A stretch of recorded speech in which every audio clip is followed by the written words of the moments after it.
Thank you very much, Colin. Yeah, we're expecting the players out in around 15-20 minutes time because the match before ran a little bit over, so they've now cleared out Louis Armstrong. I'm looking at it. It looks beautifully clear. They're collecting up all the rubbish. They're led in the night session fans, and Arthur Ashe, which is the stadium that our commentary box is based on, we're going to have Rafa Nadal soon, so you're going to hear some wild cheering, and that'll be for Nadal very shortly. But David, I think we're still saying, as we look back on what Emma Raducanu did last year, and a couple of things, how on earth did she do it? And it still feels very surreal, the events that took place here last year. Yeah, I do struggle to believe it happened even now. And when we reel off the people she beat and the fact that she won 10 matches in a row from qualifying, when you normally only need to win 7 to win a Grand Slam title, and she won every single one of them in straight sets, and she'd never even played a professional clay court match in her career by that point. You know, she was such a novice. And I regard it as maybe the most joyous sporting experience that I've ever witnessed, in terms of just the way an entire sport and a nation just reacted to it at the time. I don't know anybody who wasn't uplifted by it. And I watch back occasionally just montages from that time if I'm feeling a bit down in the dumps, because it was such a lovely couple of weeks and a wonderful finish. She had a smile, Russell, on her face every time she walked out on court. The way she held herself, the way she dealt with the occasion, with the pressure. She was enjoying herself. Every day was a fun day, wasn't it, for Emma Raducanu and for everybody who was following the story. Doing interviews with her post-match were a delight because it was unremitting good news. Sometimes it's not particularly enjoyable when you've got to speak to a player who you know has just had a crushing disappointment, but there was none of that with her in New York last year, and she played with absolute freedom, lightness in her soul, nothing to worry about. Oh, how the soul changes.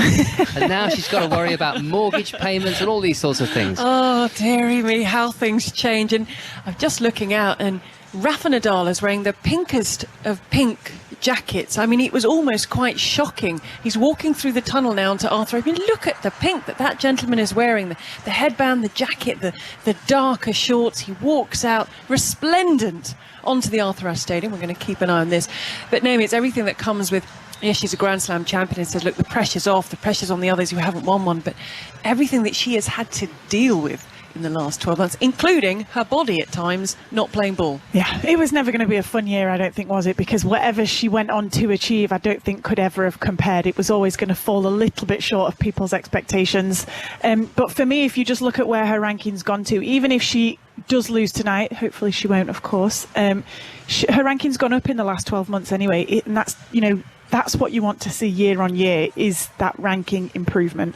So from when she was coming into the US Open last year, before she got all those masses of points and jumped all the way up the rankings right to the top, where she was sat on the rankings to where she'll be after the tournament this year, she's headed in the right direction. Russell, have you found her any different from speaking to her during that light-souled, joyful 2 weeks to throughout the year and coming into this tournament? What changes have you noticed from sort of media interviewing and getting to know her point of view? I've definitely noticed differences. She's always been very good in interviews. I don't think there was more than one occasion where perhaps when I normally might have expected to speak to her, the offer was declined. So 95% of the time she's spoken, come rain or shine, and she always gives pretty good answers. She doesn't give you monosyllabic replies, but I have seen the stress in her at times, and it was particularly noticeable for me at the start of the year at the Australian Open, but particularly when I was watching her in Indian Wells. I think that was a very, very difficult time for her, and having spoken to others, I know that she was quite reserved at that time, quite withdrawn. She probably wasn't responding to messages in the same way. She was struggling. She was struggling mentally with the attention, with the expectations. And I think things have settled down over the last few months. She had some wins on the clay, that helped. And I think at the moment, even though this is still a pretty stressful experience, I think, defending a Grand Slam title at her age, she feels like she's got a little bit more stability. We talk a lot about her team. Dmitry Tursunov is potentially just another temporary addition, but she is used to her agents. She's used to Will Herbert, her physio. Her hitting partner's not actually here this fortnight, but he was in the Hamptons with them just before the US Open. So they've been together for a few months. She seems fitter and stronger. She's got a few matches under her belt. So I think things are looking up, but to say that it's been easy for her would not be the truth. I think it's been very, very tough indeed. I think she struggled. I think she does struggle. I sometimes wonder whether there's enough people to support her, Naomi.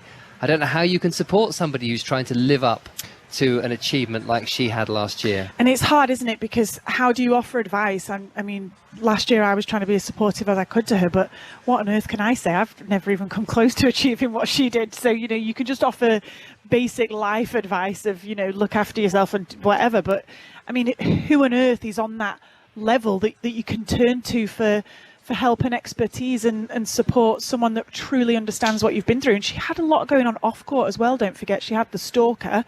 Must have been incredibly scary for her as an 18-year-old to have someone consistently showing up at your front door. That ended up going to court. She had to deal with all that and her family. And they said at the court they didn't feel safe in their own home anymore. So, I mean, there's just been a lot going on. It's been an extremely intense year and so much to deal with. And I think she's conducted herself fantastically. Do you think she could ask around a little bit more for advice? Andy Murray is an obvious example of somebody who has been through extraordinary times and won a lot of big titles. Now, should she be seeking advice from players like Andy on a more regular basis? I think Andy would be a great option. Whether she's potentially spoken to him or not, I don't know, because they both train at the National Tennis Centre. It would be very easy Andy's just the nicest guy, isn't he? He's so incredibly supportive of all the British players, regardless of ranking. And he's more than happy to go up, and he often does, you know, a word of congratulations. He's always got his eye on results, or, you know, just a word of support here and there. So it wouldn't surprise me if they've maybe had a few small conversations anyway. But in terms of reaching out to people, again, she's new on tour, isn't she? She probably doesn't really know, especially the older generation of players who have maybe achieved what she has. How many 18-year-olds, 19-year-olds are on tour that have already won slams? So in terms of her own generation, she probably, you know, maybe she still feels a bit shy reaching out to people that she maybe doesn't know personally.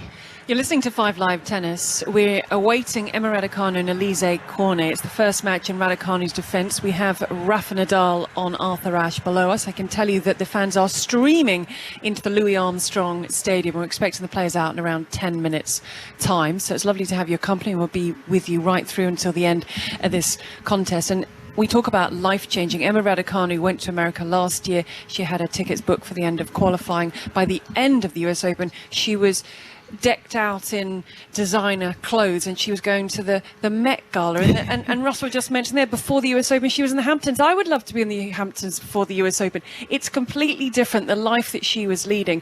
And something else that hasn't settled down, David, and Russell touched on it, is the coaching situation. And I'm not saying this in a negative way, in that it has to settle down, but it's something that people talk about, the fact that there has been this run of coaches in her team. What we can say is her approach to this point has been unorthodox. Not wrong. She won the US Open last year. She got to the 4th round of Wimbledon with a different coach, Nigel Sears. She came to the US Open. She had Andrew Richardson with her. These are good guys. These are good coaches, and they've made an impact. They've made a difference. And she had this incredible result. And then she stopped working with Andrew Richardson. I mean, it was only ever meant to be temporary, but I suppose the expectation was she would just carry that on, given it had gone so well. Their choice, her and her father and her team, has been to change coaches a lot. There's been another one with Torben Beltz at the start of this year. He used to coach Angelique Kerber. That didn't last particularly long. And now she's with Dmitry Tursunov. So it inevitably causes a lot of chat. It's a bit like football teams with managers. The manager ends up taking a lot of the attention, and I think people feel a little unsettled on her behalf. Now, my suspicion is that a settled team would probably be a good idea if she could find the right one, but I also feel that she should be given 2 years really now from that US Open win, 2.5 years to just work it out, and I think her results should be treated in isolation and separately. I don't want to get carried away if she loses tonight. If she doesn't win the Australian Open, it's fine, you know. But in 2 years' time, if she's losing in the first and second rounds, I think then I would be a little bit concerned for how her progress is going. But she's won the US Open still, and there's no need to get worked up about it as far as I'm concerned. We're getting some shots backstage. Alizé Cornet, her opponent, is being kissed a number of times. God, that's quite an intimate moment we're just witnessing. Then that was an awful lot of kissing going on the side there. Meanwhile, Raducanu, right next to Raducanu. I mean, really, they're sort of making out on the side. But Raducanu with a medicine ball is just all business. Where I can imagine the person chucking the ball who he can't see is like, well, they're sort of going at it. So Cornet is so. This brings me beautifully on to Alizé Cornet. When we've talked about this matchup, this is probably the toughest ask she could have got in terms of an unseeded player. Drama. I think Cornet, I think drama. Why do we think drama, David, with Alizé Cornet? Well, because she owns it. She owns up to it. She called herself at the Australian Open a drama queen for the people. That was a self-entitled moniker that she gave herself. Give us some examples of the kind of things we might expect and get from Cornet. She will be full of facial expressions depending on what's going on. If the ball goes out, or if something doesn't go her way, or if she hits a poor shot, or if she's not feeling well, you will know exactly how she's feeling at every moment. She doesn't have a poker face. She doesn't keep it in. She'll shout and scream and come and talk to the umpire. She'll shout and scream at her coaching team and the chap that she's just been kissing, no doubt. And look, it's thoroughly entertaining. She might cry. I know from speaking to opponents of hers, she's very, very irritating to play against, and that's part of what she brings to the table. But you're also looking at someone incredibly experienced. She just played her 500th match. She's playing a record 63rd successive Grand Slam tournament. You know, and it's incredible what she's done in longevity. She loves the sport. She's beaten Serena Williams at Wimbledon. She's beaten Iga Swiatek at Wimbledon earlier this year, the world #1. This is a nightmare draw on paper, really, for Emma Raducanu. Naomi, have you ever faced Alizé Cornet? I actually haven't, and we're the same age group, but we had completely different starts to our tennis career. She was one of the best juniors in our age group. She was always, and I think my best ranking in juniors was about 300, which isn't the same as a senior ranking. 300 in juniors isn't tip top. So yeah, I was not quite on the same level as Alizé Cornet when we were growing up. But yeah, I don't know why we've never played each other, but she's extremely emotional. Something I can relate to when you're out there on the court. As you say, yelling at her box, crying, laughing. It's the full spectrum of emotions from Alizé Cornet. What's she like away from the court? Absolutely lovely. She's really nice.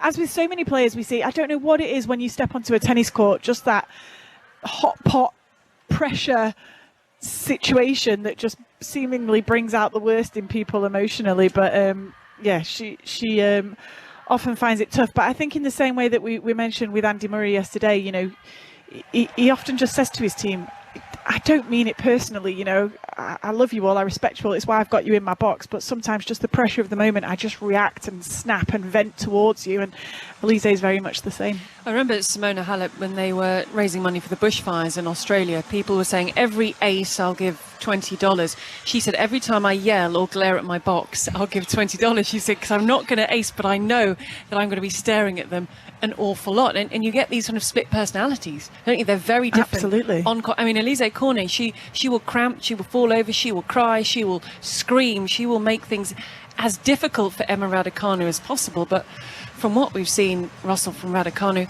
she seems to raise her game another level on these kind of stages. She's not an Arthur Ashe, she's on the second court, Louis Armstrong, but she loves this stage, she loves this environment. And she's yet to lose in the first round of a Grand Slam, which is very much a positive. I know she's not made any progress beyond that stage at the Slams in 2022, but she does have that big match mentality. And I think if she is fit, and she seems fitter, and if she is confident and playing better, which seems to be the way it appears, then she is going to be very, very competitive. And I think it would be wonderful for her if she could win 2 or 3 matches, potentially.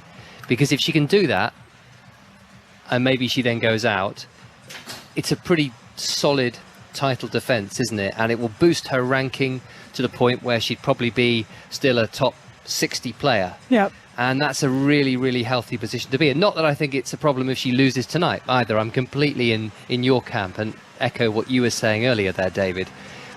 this year, absolutely, results do not matter at all. But, you know, it would be good, and I hate saying this, but it would be good for her to get a couple of wins, to quieten people down a little bit who immediately will jump to conclusions that she just has lost it, which is one of the things with the extraordinary fame that this title victory has won. Is it's lovely, everybody's suddenly interested in tennis when she plays, but I get people all the time stopping me in shops and next to the schools saying, what's wrong with Raducanu? She lost yesterday to somebody. And I'm thinking, well, that player is actually really good. Yeah. And Raducanu's barely played on the tour yet. But of course they don't know that. All they know is that it was on Channel 4 and 5 Live and we had massive audiences and she was winning the US Open. That's what they remember. So for her sake, to some degree, I want her to be able to have a good enough run that she can carry on developing without too much drama. Well, we're going to get drama because we've got Cornet. Now, the players are going to come out very shortly. And Russell, you're very good at keeping a track on who's won and who's lost. You make a note, you circle people, you've got your winners and losers. So what are for people just joining us? Maybe they're just waking up and they're off to do a night shift or they're working somewhere early in the morning. What headlines can you give us? It's looking a bit dog-eared. It is, paper. But it's... We don't like to print stuff out unnecessarily, but the one thing most of us in broadcasting and in commentary insist on is just one sheet of A4 with the order of play on, so that we can make lots of notes before the day starts and then write down some of the results. And also, I quite enjoy selecting the matches at the start of the day which I think are worthy of mention. You see, not everybody passes the cut. Oh, I see. Particularly in the first and second rounds when there are so many matches. So who passed your... And sometimes you can cross an entire court off because you think no one's going to be interested in any of those results, whoever wins. There is someone out there that would be interested. There's very true, but I'm thinking of your typical 5 Live listener. Right. So give me an example. Do example. they really want to know the result of Miomir Kecmanovic of Serbia against Lerner Tien of the United States? If you do, let us know. You know how to get in touch. You can find us individually on a social line went media. through that match at the start of the day. I can't believe that. And if one of them wins the title, then... we will play me, this back. It will be. But lots of matches weren't crossed out, and so far the story on day 2 is that Cameron Norrie has won very easily against Benoit Paire, 6-love, 7-6, 6-love. We'll get some thoughts from David on that in a moment, because I know he felt very strongly that Benoit Paire should perhaps have some prize money taken away. There was a distinct lack of effort in sets 1 and 3. Dan Evans also winning quickly against James, will play James Duckworth next after coming through very quickly against Yidi Vesely in straight sets. Wins for Carlos Alcaraz by 2-love in retirement. Andrei Rublev and Yannick Sinner both winning in 5. In the women's draw, Iga Swiatek, the world number 1, went through. Jessica Pegula, Arina Sabalenka, Petra Kvitova, Paula Badosa. But we have lost. Wimbledon champion Elena Rybakina, asked to play on court 12. It's not a sexy place to be if you're the Wimbledon champion. She was beaten by Clara Burel of France in straight sets. Amanda Anisimova has gone out recently, the 24th seed, to Yulia Putintseva. And Venus Williams, making a comeback to singles this summer. 42 years of age now, has lost in straight sets to Alison van Oertwank, and when asked about her future afterwards, because she said nothing like as much as her sister Serena, I'm just thinking about the doubles, which she's playing in with Serena. So she's not commenting on her future. She may have made a decision. She may know that this is it, and the doubles is going to be her final event as professional. But if that is the case, she's not shared it with anybody publicly.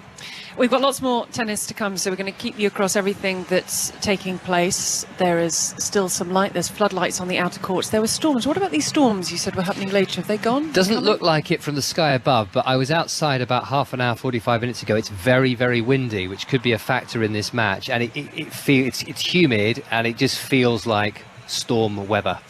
So, David, would you like to tell the listeners about Benoit Paire, who has a beautiful beard, but he didn't necessarily bring beautiful tennis? No, he didn't. And look, he did in flashes because he is a flashy player. He's a mercurial talent. So I suppose you could call him a French Kyrgios in a way. He's got that attitude. He'll hit trick shots. He'll hit bizarre spins when he doesn't really need to, through the legs, all the rest of it.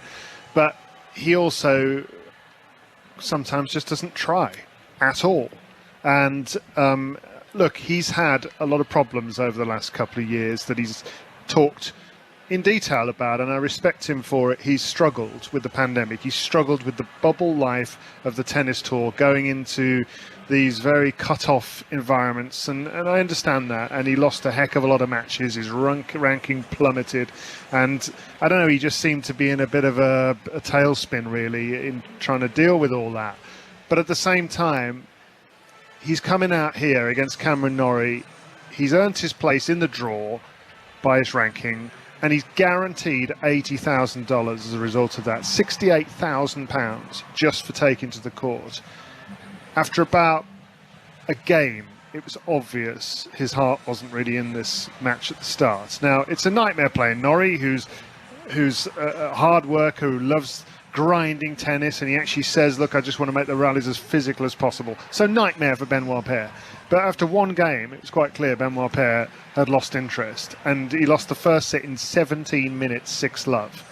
I commentated on 2 sets in this match, and he did not win a game in either of those sets. I had quite a tight tie breaks. Yeah, in the second set, look, we should say, he led Norrie 5-3. He tried his heart out until the tie break, until he basically went a point behind in the tie break. Yeah. He then gave up again. 3 double faults in the tie break. He lost the tie break, and then the third set was a disgrace. Now, Norrie defended him by saying, look, after you've gone 2 sets to love down, you're playing Cameron Norrie, which I thought was quite a good line. It's not a very nice thing to have to do. These are hot conditions. So he was defending him, and he said he's a lovely guy off court, got a lot of time for him, but he can do this. This isn't unusual. But for him to get paid that sort of money, and for other people to not take the place in the draw when he just looked like he couldn't be bothered in 2 of those sets, from France, and to lose 2 of them 6-love, Alizé, Cornet. Not good enough. Blair Henley with the introductions on the Louis Armstrong court. First up, the world number 40, career high 11, Alizé Cornet. 63rd consecutive Grand Slam appearance. She has the record for consecutive from Great appearances. Britain, Emma Raducanu. She's a world number 11. She is 11th seed. She has a big smile on her face as she walks out onto the Louis Armstrong fan. There's a homemade poster that says #1 Raducanu fan. He's under 10 years of age, but he's taking that mantle. He's got that poster. He made it at home.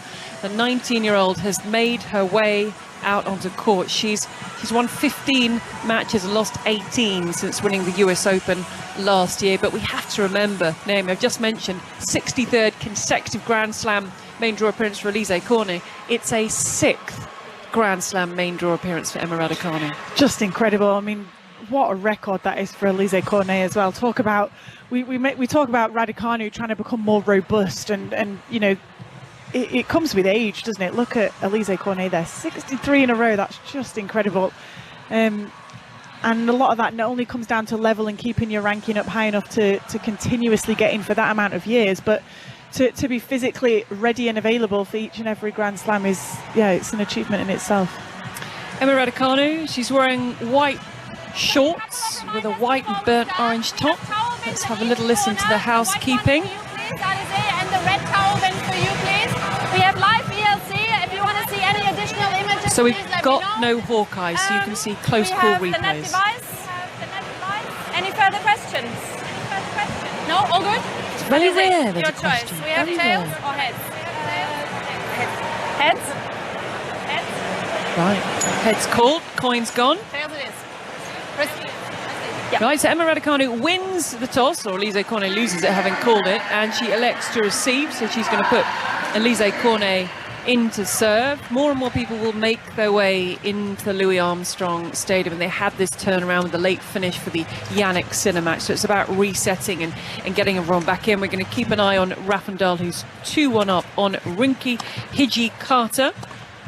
And we've got Naomi Osaka to come a little bit later against Danielle Collins. Matches all over the place at the moment, but Russell, our focus for the next however long it takes. And Naomi actually came into the commentary box this evening and said, I've got a feeling this might be a long one. But it's going to be fascinating to see Raducanu, who's picking up a little bit of form in this North American hardcourt series, does in this first round match under the lights on Louis Armstrong. I've got a good feeling about this match now. I've become more confident as the days have gone by. When did it start to turn for you, and why? Well, certainly watching her play the way she did in Cincinnati was very, very encouraging, and just conversations you have with people, and more than one person has told me that They were very impressed by what they saw in Bradenton at the IMG Academy in Florida at the end of July, that she worked extremely hard in that training camp.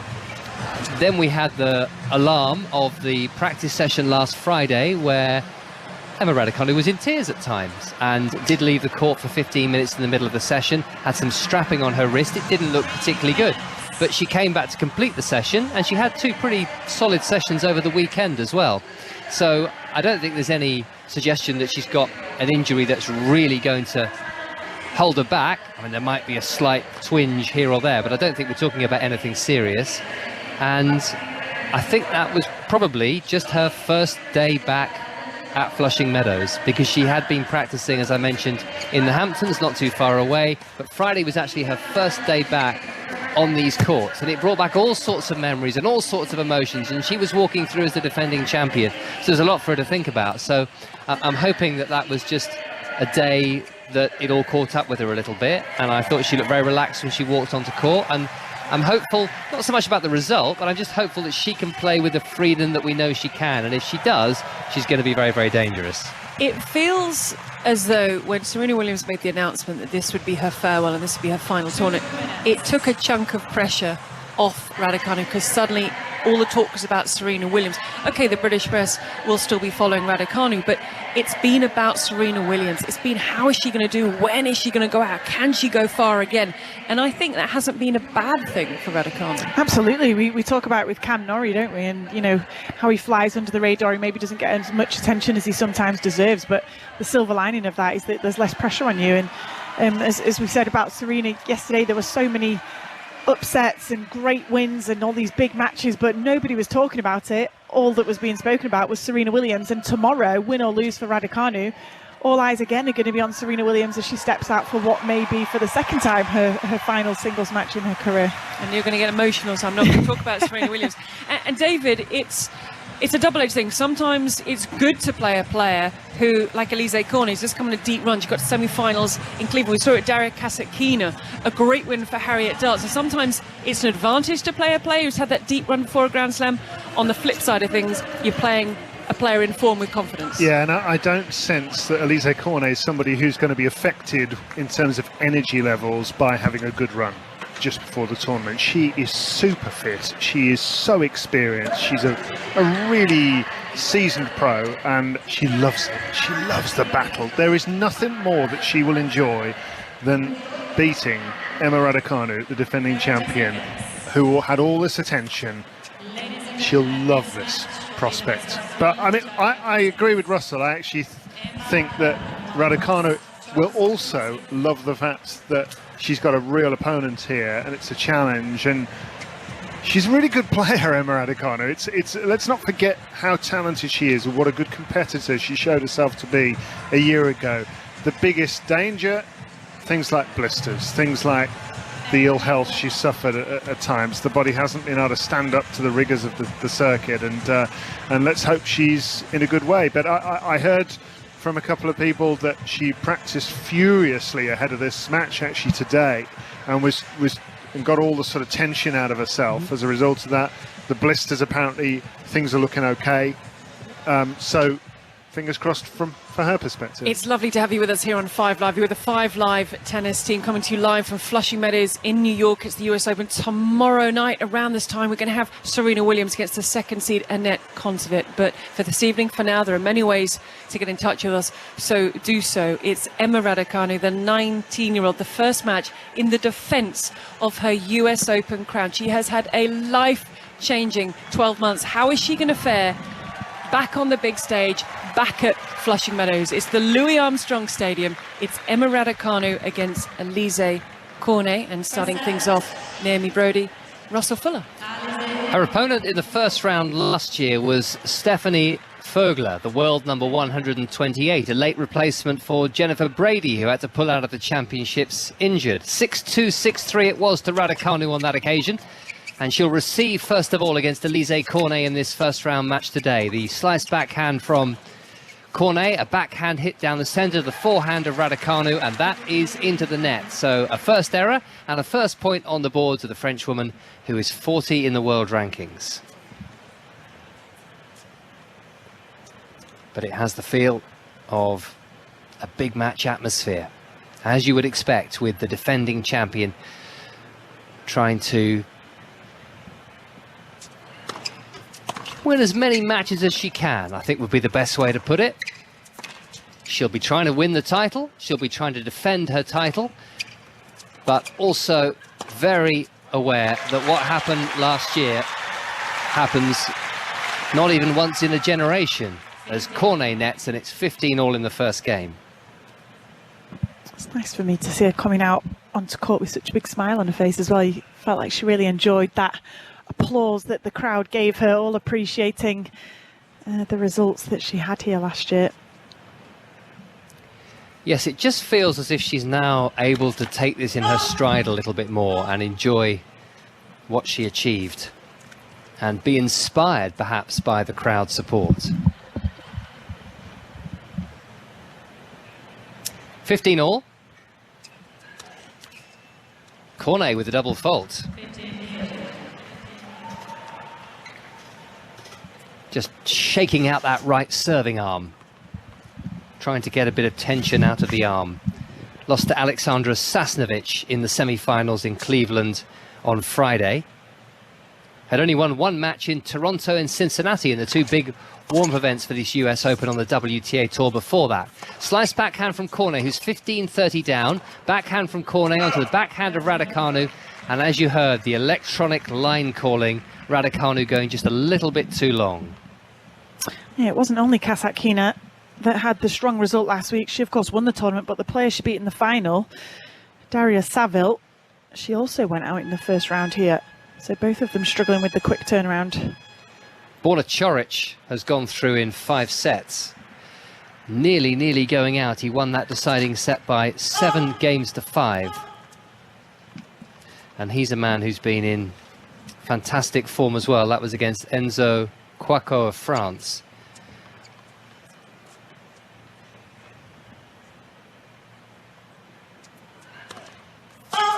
There is a second serve that's long, and it's a double fault from Cornet, her second of the game. And it's a break point for Raducanu in the opening game of the match.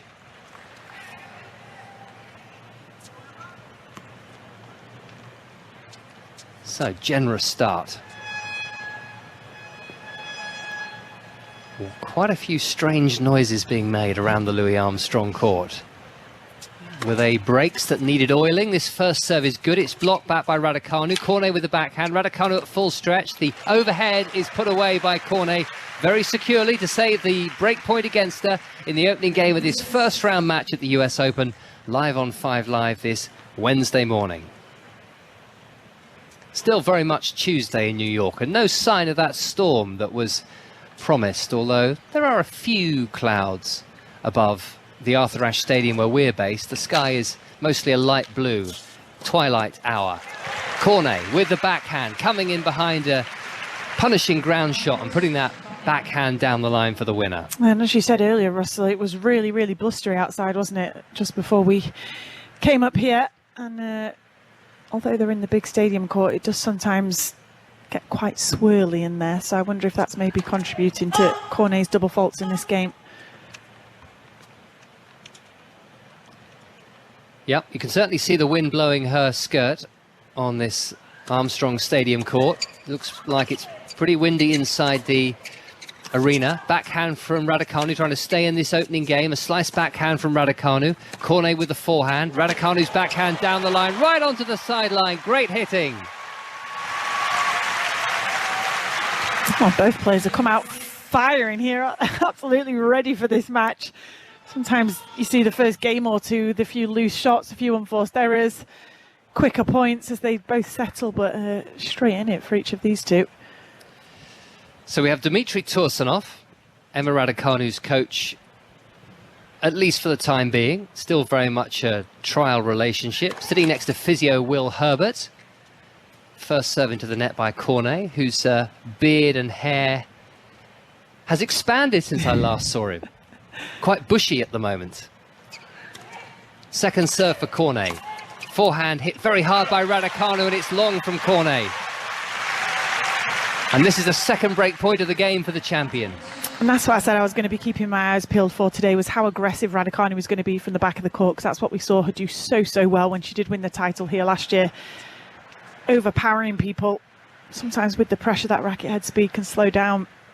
Yeah, it's what she's going to try and do, isn't it? Whether she can execute it successfully remains to be seen. Frustration for Cornet as she misses the first serve. Very, very blowy indeed. It's not going to be easy for either of these players. Can Raducanu take advantage in this first game? Break point number 2, backhand return. Forehand from Cornet is long, and Raducanu does have the break. A perfect start to the defence of her US Open title, breaking the serve of the 32-year-old from Nice, who's making her 16th appearance at the US Open, and just to confirm, a 63rd consecutive Grand Slam main draw appearance, which is a record. Ai Sugiyama's record of 62 has finally been broken. Next target, the all-time record of 79 set by Feliciano Lopez. Now, she said she probably won't retire at the end of the year now, but that is another 4 years of Grand Slam. I was going to say, tennis. I was trying to quickly do the math, so should be late 30s by then. Yeah, I mean, it's possible. She'd be 36, 37, but she's got to stay fit and play in every Grand Slam. You've got to stay highly ranked enough, and I guess most importantly, you have to have the desire to keep playing for that long. And she sounded at the start of the year as if she was done, but she's played so well. First quarter-final at the Australian Open, very emotional win for her there. Raducanu with a bad miss, had done enough with the serve, she thought, had a very short ball. They can be awkward sometimes, can't they? And she just steered the forehand into the net. Alizé Cornet, first reaction up to a box there, arms held up in the air. She's now shaking her head, clearly didn't like whatever it was that they had to say. It was after that victory in the 4th round of the Australian Open against Simona Halep that she uttered the words that David mentioned earlier. She finally reached that quarter-final. I'm a drama queen for the people. She was actually booed off court at Roland Garros, wasn't she? Did she retire through injury? That's right, she did. And I thought at that point she might miss Wimbledon and this streak of Grand Slams would come to an end, but she recovered in time. Miscue from Raducanu, good return by Cornet. Forehand cross-court wide. So what I noticed about Raducanu in Cincinnati, she was getting a lot more points on her serve, wasn't she? 3 points, I think, doesn't do justice to the quality of the serve, but she was winning those quick, easy points more consistently than she has been so far this season. We'll watch that very closely today. There's an example. It's an ace. It was swinging out wide. Cornet not able to do anything about that. Virginia Wade is in town. Emma Raducanu's lucky mascot from last year. Saw, I think, about 3 of her matches in the second week, including the final.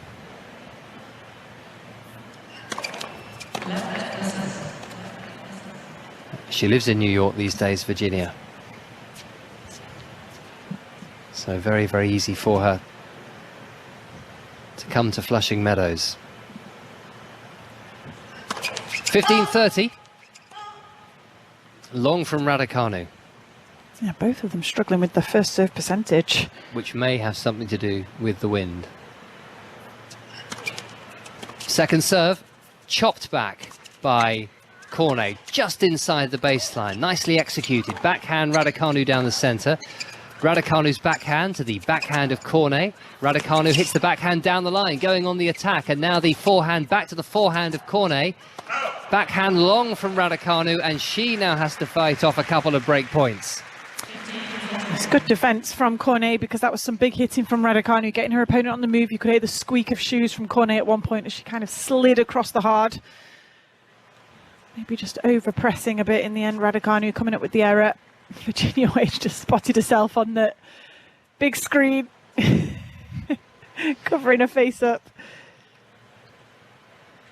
Not as much of an attention seeker as some, looking a little bit embarrassed there. The one-time US Open as well as Wimbledon champion. 15-40, it's a second serve for Raducanu, 2 break-back points for Cornet. Raducanu wide with the backhand again, attacking but missing, and it's a break apiece at the start of this first match for Emma Raducanu as she tries to defend her US Open title. I'll let you know that Rafa Nadal is 3-all against Rinky Hijikata. That's taking place on the Arthur Ashe Stadium. And Andy's got in touch and get in touch with any questions. He said, is it strange that her opening match isn't taking place on Arthur Ashe as a defending champion. Naomi Osaka and Danielle Collins, an American Australian Open runner-up this year, were given priority. I don't think it's massively controversial personally. I think there was a good, strong case for Raducanu to be on Arthur Ashe after what she achieved last year, but the Louis Armstrong court in the night session is the very next best thing. Sliced drop shot by Cornet, reached by Raducanu. Cornet should go cross-court, but nets. And Raducanu wins a point that she had no right to claim. I think Rybakina was most annoyed at the schedule, wasn't she? She's, of course, Wimbledon champion, and she was out on court 12 today. Yes, didn't give a news conference afterwards, at least not in the main interview room. May have spoken to some journalists perhaps, but certainly unhappy at the start of the championships that she hadn't been shown enough respect perhaps as the Wimbledon champion in the tournament she'd played before the US Open. Not as highly ranked as she would like, because she didn't get the 2,000 ranking points you'd normally get for winning a Grand Slam at Wimbledon. Cornet into the net with the Raducanu into the net with the forehand, so it's 15 all, and as a result felt that she has missed out in terms of profile, and missed out with a chance to compete at the WTA finals, for example, which now looks extremely unlikely. 15 all, backhand return from Raducanu. It's a good deep one. Backhand with loads of air and wide from Raducanu as she tries to play the moon ball there. Laura Robson was with us earlier, Naomi, and she thought it was disrespectful. She didn't actually use that word, but she thought it was absolutely wrong that she was put out on court 12. Yeah, I don't agree with the scheduling of the court that Rybakina got, but I don't mind Osaka taking Arthur Ashe over Raducanu, although Raducanu is the defending champ. Osaka, of course, having won here in the past, and I just think here in New York she'll get more bums on seats, Osaka, and I suppose they're trying to think in terms of I mean, Arthur Ashe is a huge stadium, isn't it? When you're here, it's just incredible. That's the sound of Alizé Cornet for the first time tonight, showing her frustration in French as she serves another double fault, and it's 30 all. Yeah, I did make the point earlier on our commentary on the BBC Sport website and app that Elena Rybakina against Clara Burel, as much as she would like it, is just not a big draw. There would have been virtually no interest in that match for your everyday US Open going ticket holder. So we need to be very honest about that. But Laura made the point, well, if you don't give these players a better profile, particularly when they've done something like win Wimbledon, then there's no hope to build that profile. But it's a commercial decision as much as anything. Backhand hit by Raducanu. It's 30 all. It's one game all. Raducanu's missed with the backhand, so a couple of missed hits in this game. And as Cornet marches very smartly to her towel, she has a game point now for a 2-1 lead in this opening set. Naomi Brodie is with us on 5 Live on BBC Sounds this Wednesday morning. It's still day 2 of the US Open for us. Andy Murray and Jack Draper and Harriet Dart to play their second round matches tomorrow, as well as Serena Williams against the world number 2 Annette Kontaveit. That will be our Thursday morning match for you in the wee small hours on 5 Live. Raducanu scoops up a forehand, which she manages to land on the sideline. She's back in this rally now. A forehand from Raducanu. The forehand down the line hit by Cornet, who now chooses to play the drop shot, which Raducanu reaches but just tips it into the net, and Cornet holds to 30, and that is the first hold of serve of the match. Cornet leading by 2-1 first set. Rafa Nadal is a breakdown to the world number 196, a wild card from Australia. There is a long way to go. He's taking on Rinky Hijikata, who's making his Grand Slam main draw debut, and the Aussie leads 4-3, but he's currently at 15-30 on his serve. So we'll keep you across everything that's taking place around the courts. You mentioned Virginia Wade watching Emma Raducanu. Yesterday we had a huge VIP celebrity list. Didn't know all of them, but the great and the good were in it. And they will be back tomorrow for Serena Williams' second round match. This evening I have seen that we've got Ben Stiller. Now they could be spread across Arthur Ashe, however. Ben Stiller, Gladys Knight is back. She enjoyed herself yesterday. She's come back in. Huge tennis fan, apparently, Gladys Knight. Seal, another huge tennis fan. He's always around. He was Alex de Minaur's guest yesterday, the boyfriend of the British player Katie Bolter. So he's back. Zendaya, Do we know Zendaya? Are you kidding? Do you know Zendaya? Well, Russell shook his head, No. so don't look at me. What? I know who she is. Russell shook his head. Singer, David, do you know Zendaya? actress, model. She's Very the girlfriend of Spider-Man. Is she? Well, she's in Spider-Man. But she's That's going where out- they met. But she's going out with the Tom person- Holland. Yes, there we go. See? Yes, but she's also in The Greatest Showman. Mhm. Yep. She I plays think the Russell's main. just saying yes. the No, main no, I've seen that character more than in- once because my youngest son's a big fan of that film. No, and Rich Paul, who is Adele's boyfriend. He's also a very successful businessman in his own right. He was here in Nick Kyrgios's box yesterday, so And he's back again today. in someone's box today. So there's your sort of little squished VIP list. Oh, we need that every single For day. this evening. We need to know who's here. Absolute pleasure. And they're on the Arthur Ashe Stadium. Well, they might not all be there. They might have stolen ventured away out. to watch You Emma never- there's Raducanu, lots I of tennis suppose. taking place. I'll say the final thing, Zendaya. I mean, she's been in so much stuff, but another thing she's been in, which has been extremely popular, is a series called Euphoria. Have you heard of that? I have perhaps heard of it, but I certainly haven't seen it. That's a no from us. Raducanu's 1-2 down. Alizé Cornet is such a tricky customer. She will be tenacious if she gets hold of the lead here. She will not want to let it go, and she's just struck a glorious backhand down the line, the French player, and has won the first point against the Raducanu serve. Now, Raducanu just not causing enough damage right now on the serves, not landing enough first serves in. And it's just enabling Alizé Cornet to get on the front foot early on in these rallies, exactly as she did there down that backhand down the line.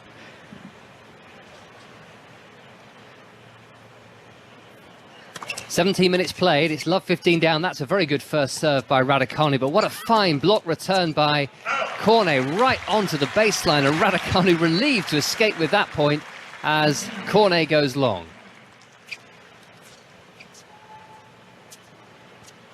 "15-all, it's very hard work. Cornet is the better player at the moment, very early stages. 2-1 Cornet leads. It's on serve though. Raducanu missing with that first serve at 15-all. It was Cornet who ended Iga Swiatek's 37-match winning streak in the third round at Wimbledon.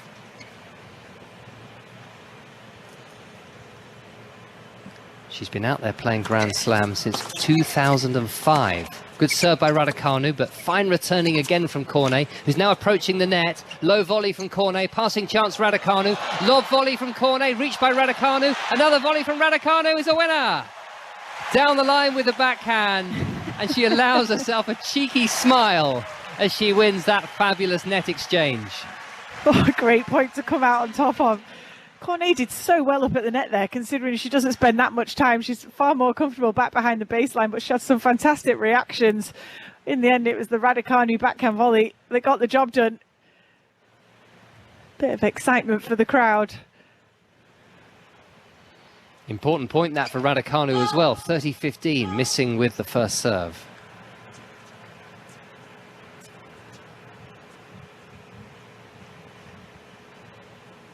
Second serve, she's wearing a white visor. It's a very sticky night in New York, high levels of humidity. Cornet hits the backhand down the line. Nice shot again from her. Great recovery by Raducanu, showing excellent defense. Backhand Cornet, backhand Raducanu, forehand Cornet. Raducanu's backhand onto the forehand of Cornet. Swung cross court by the Frenchwoman. Forehand down the line from Cornet. This is fantastic hitting. Now the French player has the short ball. Raducanu with the lob. Cornet is going to come in and smash that away.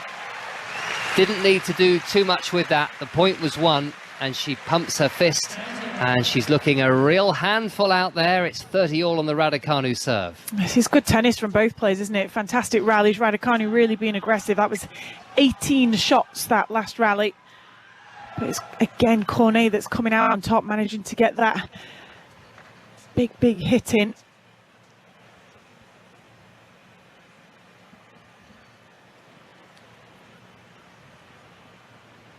All. Raducanu serving to the backhand of Cornet. The returning in this game has been excellent from Cornet. Backhand with slice from her. Slice backhand, Raducanu cross court. Cornet with a slice backhand cross court. Slice backhand cross court from Raducanu, so low over the net. Now more power on that forehand cross court from the champion, and a massive forehand down the line. What a reply from Raducanu at just the right time. It's just brilliant tennis from both players, not just from Raducanu. I like the mix up there from Raducanu there with the slices. I think that's going to be important against Cornet. I think if she just keeps going with the big strikes, Cornet will just stand back behind that baseline and absorb all the pace. Good to mix up the rhythm.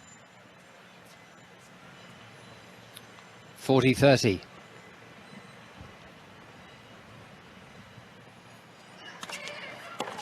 Raducanu has the game point, and the serve does the job as Cornet puts the backhand into the net, and it's 2 games all, Naomi, in the opening set of this first round match here on 5 Live and BBC Sounds. A big come on there from Raducanu as well when she got across the finish line in that game.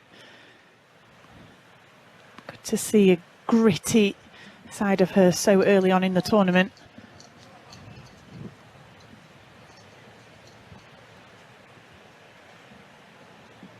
The crowd is a very good one on the Armstrong Stadium court. It's not a full house, but a very good ticket indeed. It'll be followed by Diego Schwartzman against Jack Sock. At which point I think Ben Stiller will switch courts, because he's a big Diego Schwartzman fan, isn't he? I remember from previous years. Yes.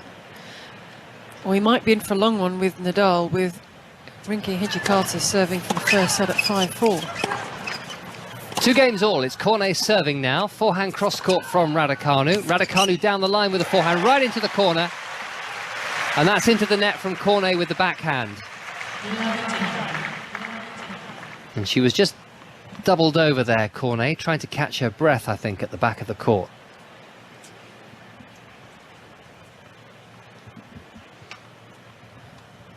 Just talking to herself, nodding to herself, trying to encourage herself. Love 15 down. Backhand return, Raducanu. Backhand down the line from Cornet. That was terrific again. That is some weapon, and Raducanu nets with the forehand. Yeah, I think that's the best shot for me, Alizé Cornet, that backhand down the line. Again, when she steps on the front foot, she leans on it, gets that extra body weight behind it. Because she flattens it out as well, it kind of just skids off the court, makes it really tough to defend off it. She's got a dog called Andy, Alizé Cornet. Is it named after Andy Murray? Not that Andy. Andy Roddick. Backhand from Cornet. Raducanu goes down the centre of the court. Backhand cross court from Raducanu. Forehand from Cornet. Raducanu hits the backhand down the line but into the net. Again, being aggressive, trying to be aggressive and going for the winner. I was having this conversation a few weeks ago because Sebastian Korda has a dog named Rafa. And we were saying there's quite a lot of good dog names in tennis. It's a cat named Rafa. But there's quite a lot of good pet names in tennis. If you can find someone's nickname, or preferably 2 syllables. Well, I've probably said this before, but our cat growing up was called Sevi. After? Ballesteros. Was she being funny? No. So you make lots of jokes about me not having heard of that particular actress. There we go, Zendaya. You didn't know Zendaya. You are far too young to know who Sevi Ballesteros is. I give up. 40-15, Cornet. 2 games all.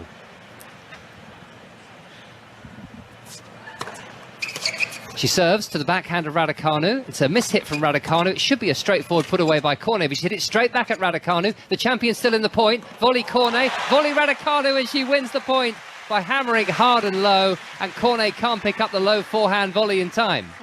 And the frustration again building for Cornet. Another scream up to her box. She's lost a few of these cat and mouse points up at the net now. 1 game point remaining for Cornet. Now we're getting a slow motion replay of what Cornet was saying to herself after she lost that point, and my French swear word vocabulary is not as good as it used to be. A drop shot from Cornet, backhand cross court from Raducanu, beautifully struck, wonderfully well picked up by Cornet, who lobs the champion in style. What a point. Cornet holds on. leads by 3-2 at the change of ends, and this is a very, very entertaining start to the match. And there's an interesting start to the match between Rinky Hijikata and Rafa Nadal, with the Australian, who is making his Grand Slam main draw debut. He has 2 set points. He had a triple set point against Nadal, having got the break. He leads 5-4. He's got 2 set points left. He is not being phased by being out on the Arthur Ashe Stadium, a packed Arthur Ashe Stadium. I can tell you elsewhere, David Goffin against Lorenzo Musetti. Goffin had twice the opportunity to serve for the match. And there we go, confirmation. Hijikata, would you believe it? I think there's a slightly stunned air about the Arthur Ashe crowd as Hijikata goes back to get his towel.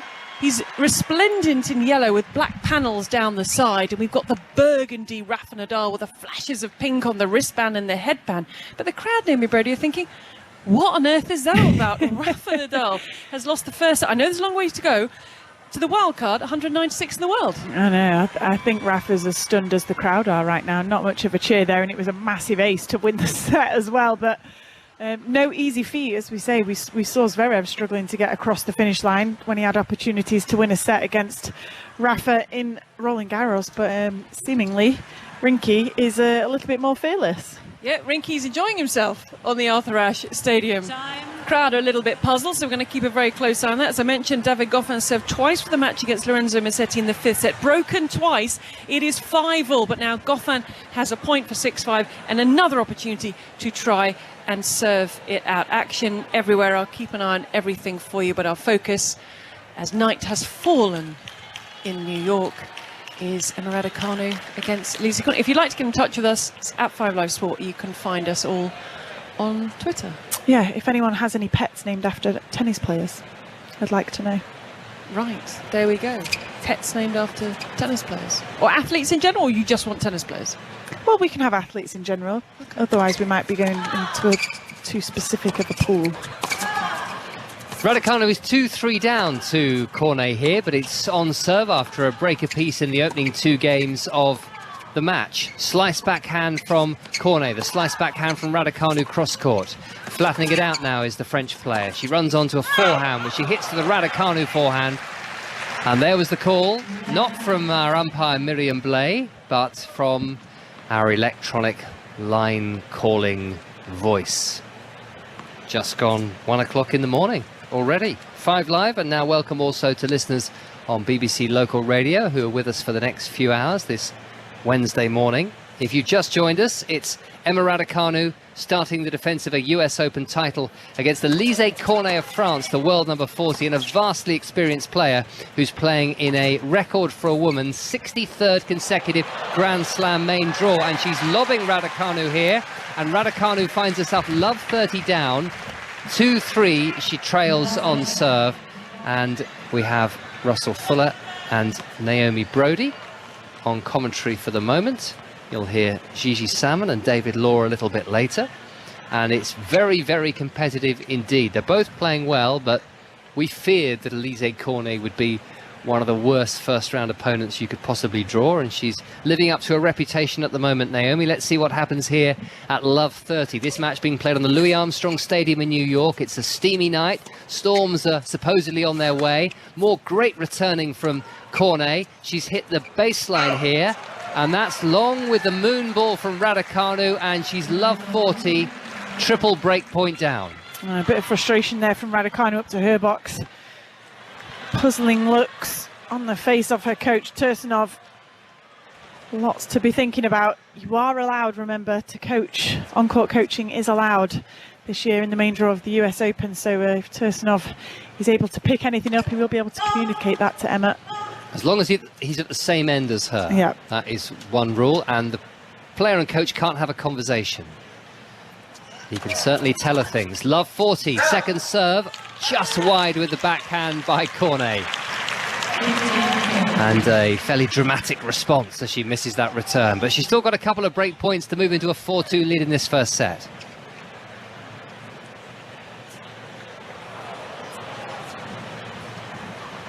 So much value for the director of a Alizé Cornet reaction slow motion replay. I think when Alizé Cornet retires, I think I want her montage to be all her most emotional moments. Never mind what she achieved as a player. It's a second serve and it's a second break point for Cornet, but she's gone long. She just almost looks exasperated at times, doesn't she? It's like an air of desperation about her. She just wants desperately to win each and every point.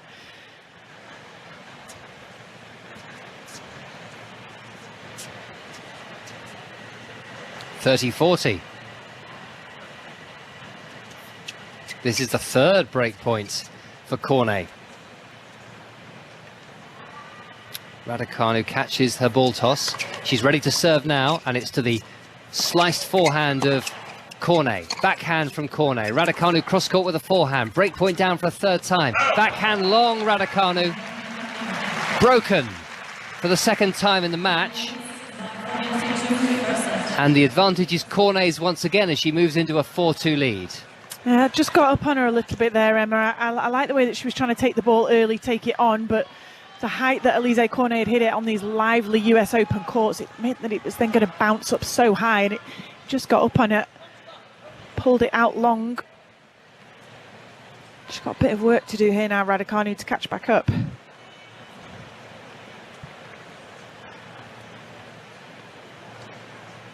.4-2. Cornet has the advantage. Backhand return from Raducanu. Backhand Cornet and Raducanu into the net with the forehand. Raducanu has played 28 matches so far this year, 13 wins, so not had the volume of matches she would have hoped for. I think would have probably liked to have been able to play another 10 or 12 matches by now and had a few more wins.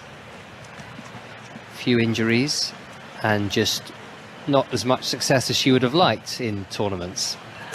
But as we've been saying, it's very, very early days. She's miscued that forehand quite horribly, Raducanu, as Cornet moves to 30 love.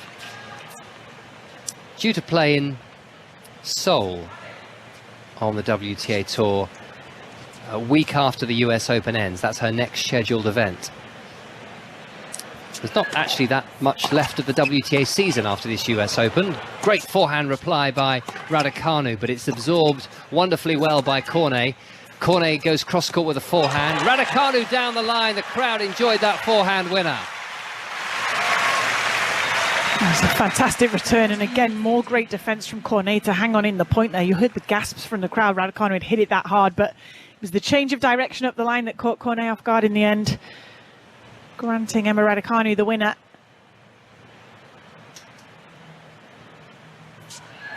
.4-2, 30-15. Cornet along with the first serve.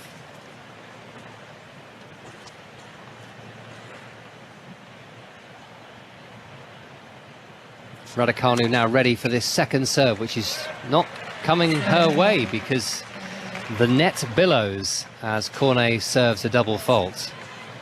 Threw in a couple of those in the early stages of the match.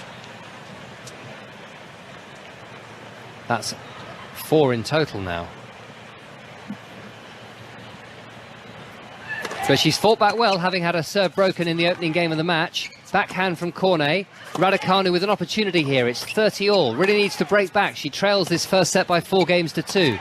Forehand from Raducanu. Backhand from Raducanu into the net, into the tape. The games are tight, but they are mostly going Cornet's way at the moment. Can she move into a 5-2 lead here on 5 Live and BBC Sounds and BBC Local Radio this morning? Yeah, they're pretty neck and neck on a lot of the statistics. Their winners, for example, Cornet having only hit a single one more, but it's the unforced error count right now that Emma Raducanu is out in the lead. She's almost hit twice as many as her opponent. It's a good serve by Cornet. She tries to close out the game. Raducanu hits the forehand. Cornet with the forehand with some air. Raducanu is about 8 or 10 feet behind the baseline to return that. And there's the forced sliced forehand from Cornet, which lands in mid-court. Backhand Raducanu down the line. Great depth on this shot. Now a mid-court ball for Raducanu. Cornet with the backhand and a lovely volley by Raducanu. Just didn't panic. low, backhand angled cross-court volley, very secure looking indeed, and she's still alive in this game, still with a chance to break back. That's absolutely brilliant point construction from Raducanu there. We were just mentioning the unforced error count. So much more patience there in that point. Really got the balance between being aggressive. She was the one that ended up at the net, and what hand skills she showed there on that backhand volley. 16 shots that rally.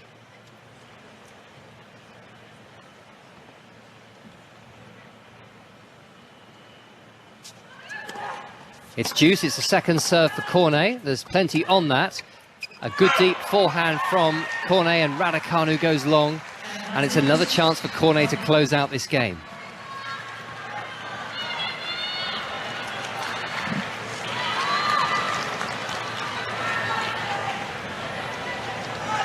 One or two shouts of encouragement for Emma here in New York this evening.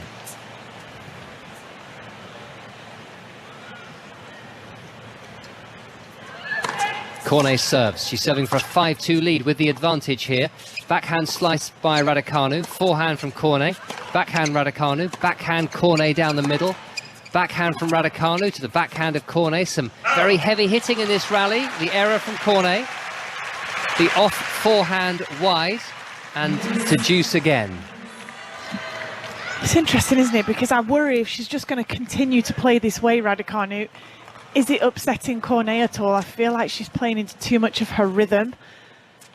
Yeah, she's going to win some of the rallies. Maybe she can try and cut the unforced error count out a little bit. But, I mean, I feel like she's hitting the ball pretty much as hard as she can. It's deuce. Long with the first serve, Cornet.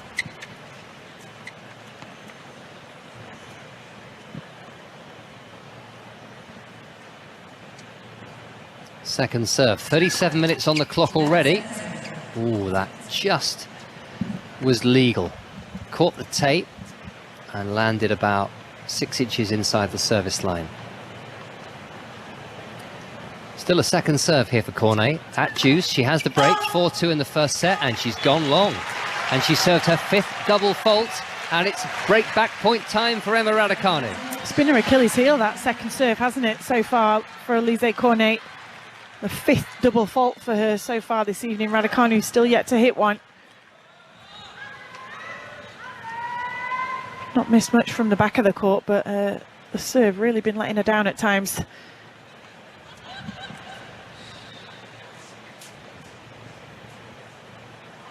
(4-2) Cornet, but advantage Raducanu on the Cornet serve. Backhand cross-court by Raducanu. A backhand from her to the slice backhand of Cornet. Forehand Raducanu, peppering that backhand of Cornet. Now it's a forehand for Cornet, and she's missed.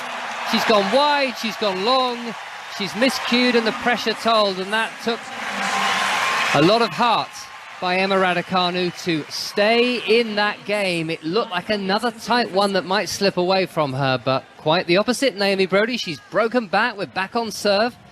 4-3 in favour of Alizé Cornet. A massive break of serve there from Emma Raducanu, and you can hear how much the crowd were really trying to get behind her. Big cheer from them. She levels things back up, at least in terms of serve. She still needs to hold serve here for the scoreboard to be back even Stevens, but yeah, it's good signs, I think, for Emma Raducanu right now. Rafa Nadal is an early break-up in the second set, having lost the first set to the wild card, the world number 198, Rinky Hiji-Carter of Australia, making his Grand Slam main draw debut. David Goffin just doesn't want to win this match against Lorenzo Musetti. Had 2 opportunities in the 5th set to serve it out and win it. He didn't. It's 6-all. They're now in a deciding tiebreak to work out who goes through to round 2. And we also said goodbye to more than 2 players today, but officially goodbye to 2 players today. Sam Querrey played his final professional singles match. He's done and dusted. And Andrea Petkovic, such a popular member of the tour, she's a wonderful listen in a press conference. And when you talk to her, she, David, made her bow against Belinda Bencic. Yeah, and it's a shame in a way that she hasn't had a bigger court and a sort of, more of a fanfare. But I think she's within tennis circles, one of the most popular players. I think all the other players like her. A lot of journalists enjoy working with her because she's great as an interviewee, and I think the fans like watching her play as well. She's had horrible injury problems over the years. I suspect she's going to go on to do a lot in her life as well because she's such an interesting character. You'll be glad to hear as well, I was sat out in the courtyard just in the players area, and after she came off from her match there were a group of maybe 40 or 50 people, and she had a bit of a standing ovation and she cried, and they brought out a bottle of champagne for her, and she stood and shared that with some family and friends that were here, but a lot of players joined in that were stood around as well and came over and gave her a hug lovely. and stuff, so Well it was deserved. a really nice moment. Pets named after tennis players. Sally Jones says an elderly aunt got a Cairn Terrier in the summer of 1977. And of course, she had to call her Ginny. It's 3-4. Raducanu is trailing, but we're back on serve. And that was, again, brilliant hitting down the line from the defending champion with the backhand, forcing the error on the forehand from Cornet. Can you explain it to me? Sorry? Ginny, summer of 1977. This was Virginia before Sevi Ballesteros' career really started to catch light. Have you heard of Winston Churchill? I have. I've heard of him. Russell hadn't heard of Missy Elliott. I had heard of Missy Elliott. You hadn't heard of Missy Elliott. I'd heard of Missy Elliott. Don't drag me into your old before my time stuff, Salmon. I knew who Spider-Man's girlfriend was. Backhand from Raducanu onto the backhand of Cornet. It's 15-love Raducanu. Cornet hits the backhand. Raducanu looking more and more confident now. Hits the forehand to the backhand of Cornet. But it's aggressive hitting from Cornet, who's coming into the net and actually just retreats because she suspected that approach might be just wide from Raducanu, and indeed it was.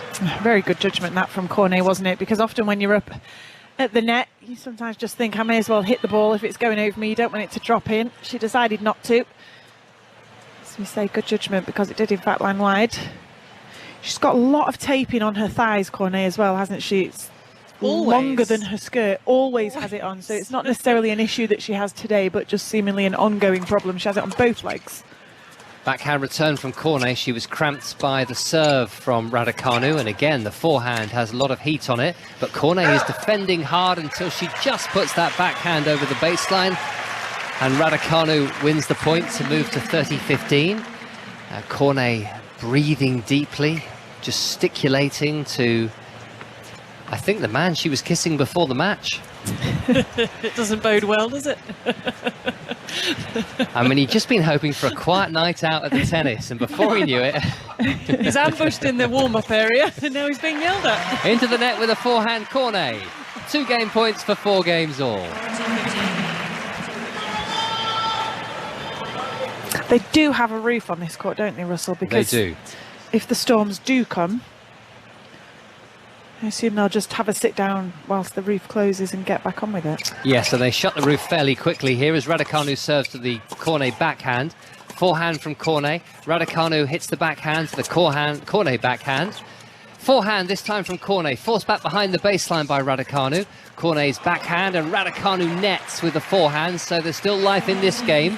1 game point remaining as Raducanu tries to level up the score at 4 games all in the first set here on 5 Live this morning.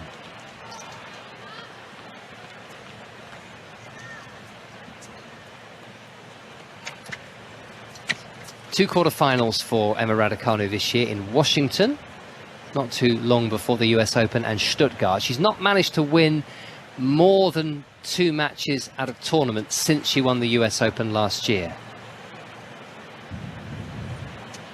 3 or 4 times she's won a couple of matches but not been able to win the 3rd. Forehand from Cornet. Raducanu cross court with a forehand. Great depth and power. Fantastic defence from Cornet, and a volley knife deep by Raducanu, but what an instinctive lob winner from Cornet. Absolutely outstanding. It's just a gutting point to lose for Raducanu, that one, because how well did she play it? The forehand, counter-attacking forehand, she was on the run, she turned the point around completely, she hit it so hard, ended up at the net, a fantastic volley. She almost was too close to the net, there wasn't she? There was so much court to be hitting to behind her. Cornet just about getting a racket on the ball, putting it exactly where Raducanu didn't want it. It's deuce. It's another good serve by Raducanu, but she's been made to work very hard for each and every one of these points. Backhand Cornet. Raducanu's backhand. Cornet with the backhand. Raducanu goes long with the backhand. Celebrations from Cornet, who has a break point to re-establish her advantage.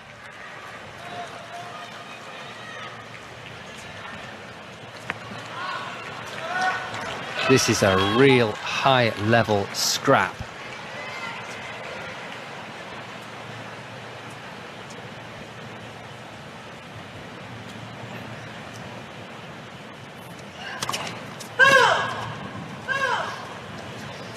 Second serve now for Raducanu as she tries to fight off this break point.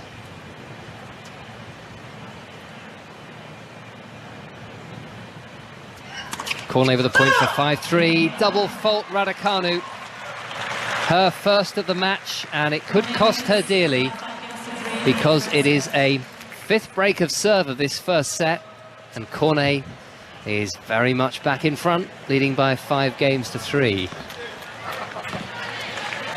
Rafa Nadal, 3-1 now in the second set, having dropped the first set, and David Goffin is doing everything possible not to win this match. He was 7-2 up in the first to 10, deciding champions tiebreak in the fifth set. It's now 9 points apiece, and that poor fella that kissed Alizé Cornet, he's just getting a lot of airtime. He's just appeared on the screen. It's Julian Homeyer, who is meant to be coaching her for this particular US Open. Well. But he's been described as Alizé Cornet's friend. Well, Good friend. many of us have had friends like that over the years.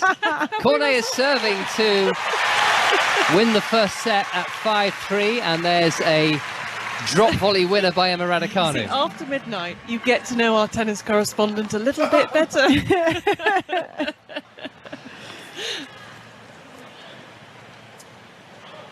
Nicely played by Raducanu. Cool head. He wears many hats. Who? He's there as coach. Oh, I thought you meant Russell. Coach, friend. Good friend. Comforter. Encourager. Shoulder to cry on. And famous for 15 minutes now. Love 15. Can Cornet close out the first set here against the defending champion? Into the net, Cornet throws her racket to the ground in frustration, but it was a fine return from Raducanu. Now, has she broken that racket? It's a strange reaction from me. The racket is okay, so she'll avoid a warning, but it was a fine return. She didn't throw it down particularly hard, but the frustration, she doesn't need to react like that, does she, as you say, because she's playing some fabulous tennis and she's in the lead in the match. Yeah, it just came at a strange time. Who would have thought it with Alizé Cornet on court? Love 30, 5-3 she leads, second serve Cornet, it's a second service winner. Raducanu just getting the tip of her racket to the ball. And somebody is going home with a souvenir.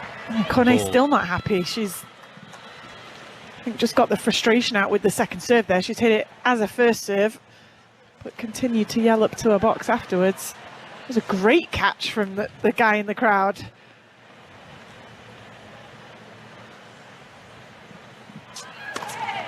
$15-30 down Cornet, but 3 points away from winning this first set. Backhand from Raducanu. The backhand hit by Cornet. Forehand Raducanu cross court. Cornet down the line with a forehand. Defensive high backhand from Raducanu. Swing volley from Cornet, who should put this one away.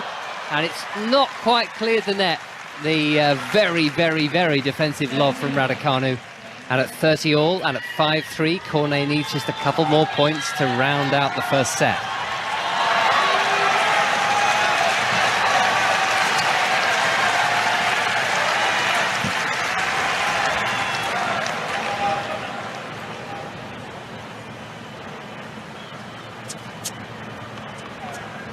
(5-3) 30 all. 49 minutes played. This is being played on the Louis Armstrong Stadium court, the second biggest court here at Flushing Meadows at the Billie Jean King National Tennis Centre.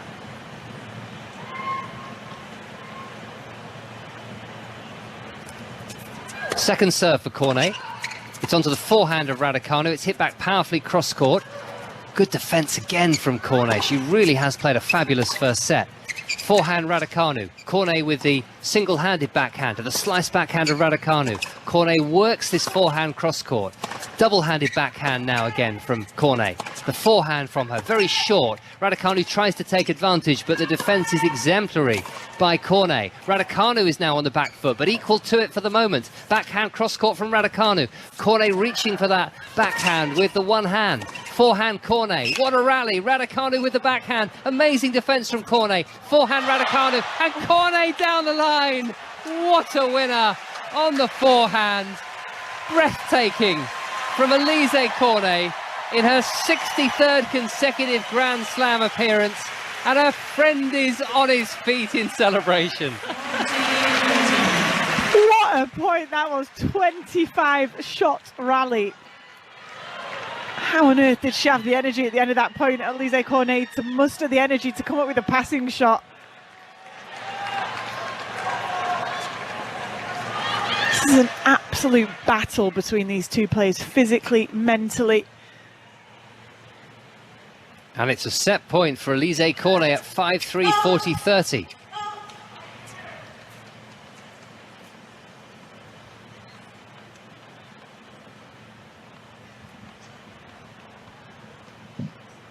Second serve.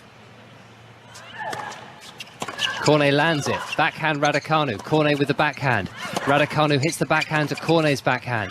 Backhand Raducanu. Backhand Cornet. They're hitting hard down the centre of this blue court. Forehand into the net, Raducanu. And Cornet takes the first set by 6-3. 3 breaks to 2. And I think Emma Raducanu played pretty well. That was a very good and promising start to her title defence, but she has been just outplayed by Alizé Cornet. Some brilliant returning, that backhand down the line passing winner we saw on more than one occasion from Cornet, who looks absolutely 100% up for this, as you would expect. She was phenomenal in that first set, Naomi Brody. It's a brilliant set of tennis for both players, wasn't it? And they both deserved it, but Alizé Cornet is the one that's come out on top. Hopefully Raducanu, she's not going to be too disappointed and can just gather herself here in the changeover and come back out in the second set. You just have to ask your opponent, can you sustain that level, because it was that high. What a cracking first set of tennis. Naomi said when she walked into the commentary box this evening, this could be a long one, and it could well be, which means, Dotton, there might be a little while left of this contest here in New York. Well, yeah, I insist upon it, Gigi. I insist upon a 3-setter. So don't worry about me. We're all happy for you to continue the commentary and for Russell Fuller to continue protesting about how much he knows about Missy Elliott. We love it.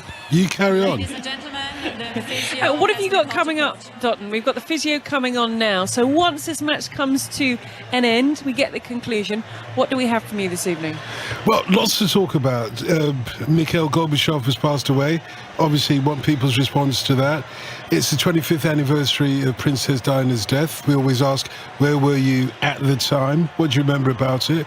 What you were going through? A question about beauty and what beauty is as well, because of a beauty queen who's decided to go on the catwalk or whatever it is that they do at beauty contests without makeup, because that begs a question, you know, is beauty about the makeup or is it not about the makeup? So we thought we'd go for that as well. Andy Burnham, who is the Greater Manchester Mayor, has asked the question as to whether the government should take bonuses away from so-called fat cats and give it to the people who are struggling. That's a question for everybody. And have the police given up on burglary? Front page of the Daily Mail, and we're going to run with that later on. But you take your time, guys. Don't rush it. Well, we'll get into Russell's musical taste a little bit more. We'll keep an eye on Alizé Cornet's special friend, Dotton, who is watching from the sidelines. But at the moment, we've actually got the trainer out, Russell, for Emma Raducanu. Yeah, and we're not quite sure what the problem is at the moment. It looks like some painkillers are being dispensed. Raducanu was just pointing towards her thigh area, but that may not be the problem. Blisters, it's the blisters perhaps on her right hand. Miss Raducanu is now receiving a medical timeout. So let's watch very closely at what the physio does. Yeah, it stings. What is it that they put on those blisters. Yeah, it's blisters. The first thing that they're going to put on is some anti-back stuff, and then you can see that she's just put some glue on as well. Of course, it's very difficult to get tape to stick to an already sweaty hand.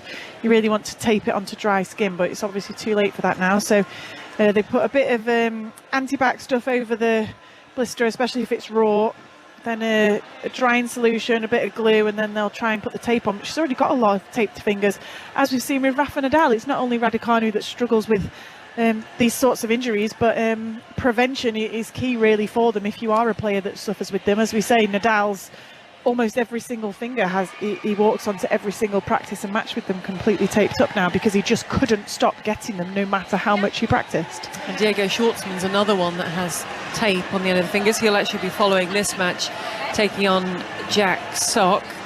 David, what were your thoughts through that first set from what you saw from both?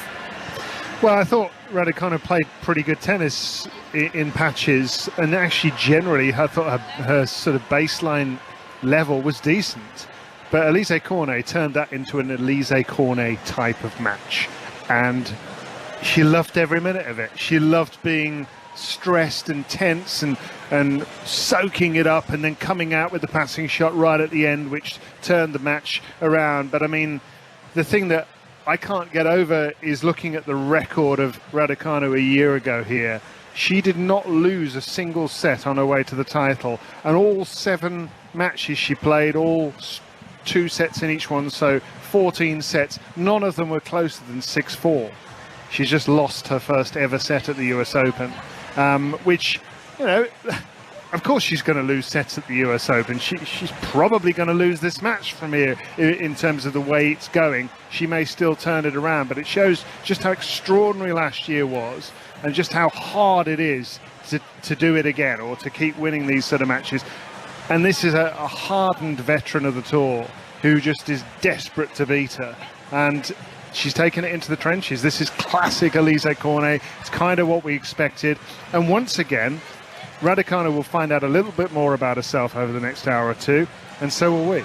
Another first this evening, that first set that Nadal drops, the first time Nadal has ever dropped his opening set of the US Open. He's looking for his 23rd Grand Slam singles title here this year. And Lorenzo Musetti, who David Goffin just didn't want to win that match, came through in the champions tiebreak. So Musetti, who is a seeded player, knocks out David Goffin in 5 sets. Action taking place everywhere. Sophia Kenin, former Australian Open champion, she is a set and a breakdown to Julia Niemeyer. I'll keep across everything else that is taking place, but the blisters, can you imagine, David? There's the solution, there's glue, and can you imagine after the match peeling glue off broken and raw skin? I really can't. And also, when Emma Raducanu has described her blister problems in the past, I mean, she's been pretty graphic about it, and it is stomach turning to hear just how difficult the problem has been. It has been recurring, and you wonder, well, how do you solve that sort of problem? Because you're constantly having to play with a racket in your hand in hot, sweaty conditions, and, you know, it's going to be something she's going to have to find a way to get to the bottom of, as Alizé Cornet hits a stone-cold drop shot winner. Again, another classic Cornet type of shot there. And seeing the way Raducanu played at the end of that first set, I'm not entirely sure what more she can be doing to win this match, because she's actually hit some really good shots. It's just that Cornet soaked them all up. The key now, Russell, is how does she turn it into a Raducanu match rather than a Cornet match? Yeah, I'm sure she'd love to have a sequence of quick points. She can step up that first serve percentage. That would certainly help, and try and get Cornet more on the back foot. And she needs to cut out the unforced errors we saw, particularly in the first half of that first set. And she can still come back, but as David said, Cornet has the bit between her teeth. She's playing exceptionally well, and she's won the first set, so she's a clear favourite to win. It's pretty tough against Cornet to win 2 sets in a row when she's in this kind of mood. And she has a special friend in the crowd. Naomi Brody is taking a comfort break. We're all allowed them in tennis. It's within the rules. We actually had the heat rule in effect early today because the conditions were so brutal. It's not applying at this time of night because it's cooled down and we've got a strong wind. There is a storm building up. what's going to unfold in this second set. Naomi will be back to rejoin David Law. Let's see what Emma Raducanu can do next. She's lost the first set 6-3. It's the first set she's ever lost at the US Open. She's at 15 all on her serve in the second set. She's hitting a forehand down the centre. The backhand comes back at her from the woman in the green vest at the far end and the green visor as she hits her forehand down the line. And Raducanu nets another backhand and flails the arms out wide in frustration. And it's looking a little weary now, I would say, is Raducanu. That's a 16-shot rally. There have been a lot of them. It's another hot and sweaty night, and it's not going her way at the moment.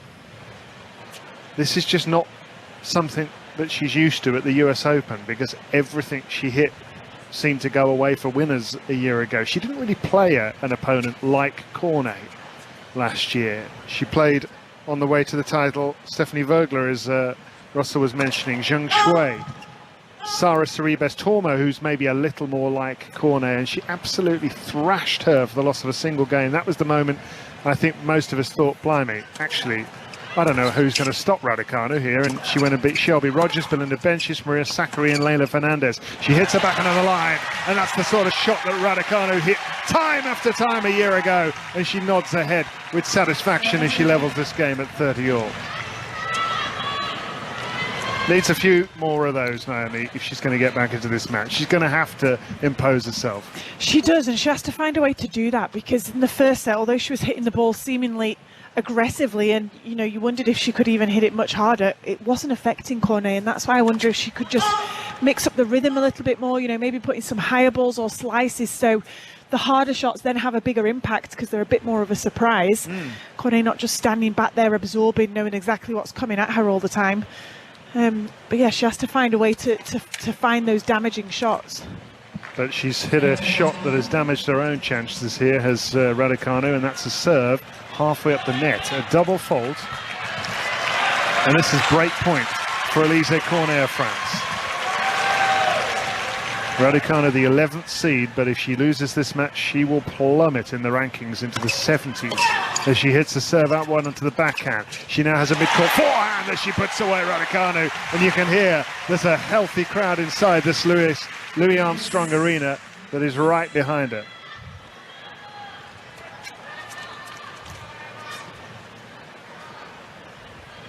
This is a crowd, a nation that got to know Emma Raducanu a year ago, just as we all did, really. And here she is, trying to back it all up as she hits her forehand down the centre. It's deuce now at the start of the second set. Raducanu's lost the first set 6-3. She hits that shot with a bit more height that Naomi's asking for, and another one, moonballs here from Emma Raducanu, doing exactly what Naomi Brodie in our commentary box suggested she might do, and then she slashes a forehand winner down the line.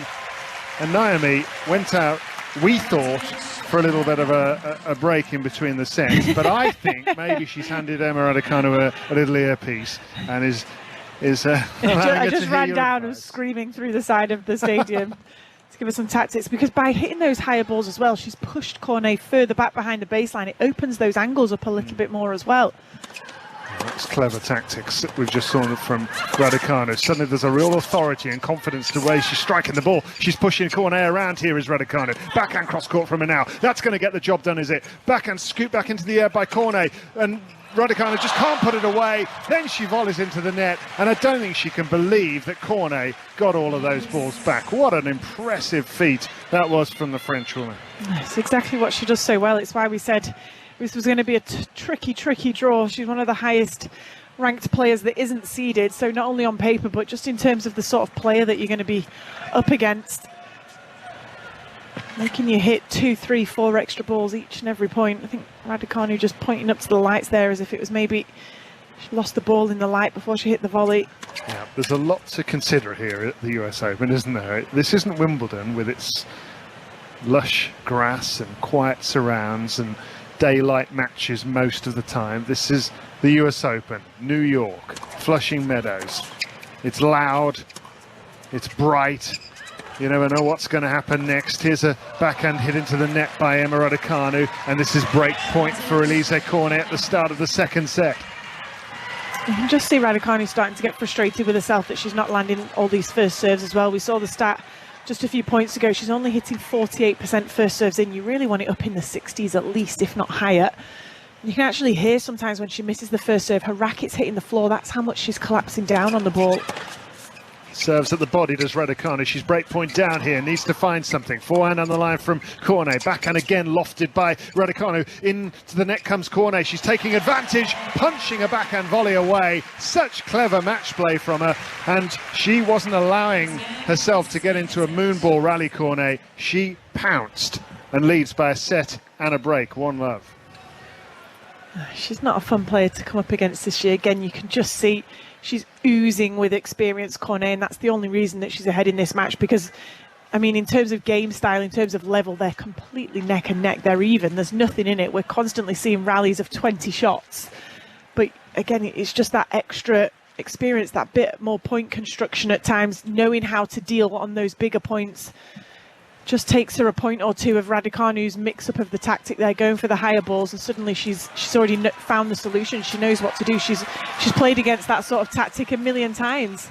That's what Raducanu, we hope, is going to learn in the next few years. You know, how just the simple how to win matches, how to get through. We know she's got some of the best technique. We know she can hit some of the best balls, but it's just gaining that experience. And bear in mind, Alizé Cornet recently won her 500th match. She's been a professional tennis player for more than 15 years. Yeah. This is a vastly experienced tennis player. Raducanu, by comparison, is a total novice. Yes, she won the US Open, but she's not even played, well, she's played a year on the tour, effectively, just over a year.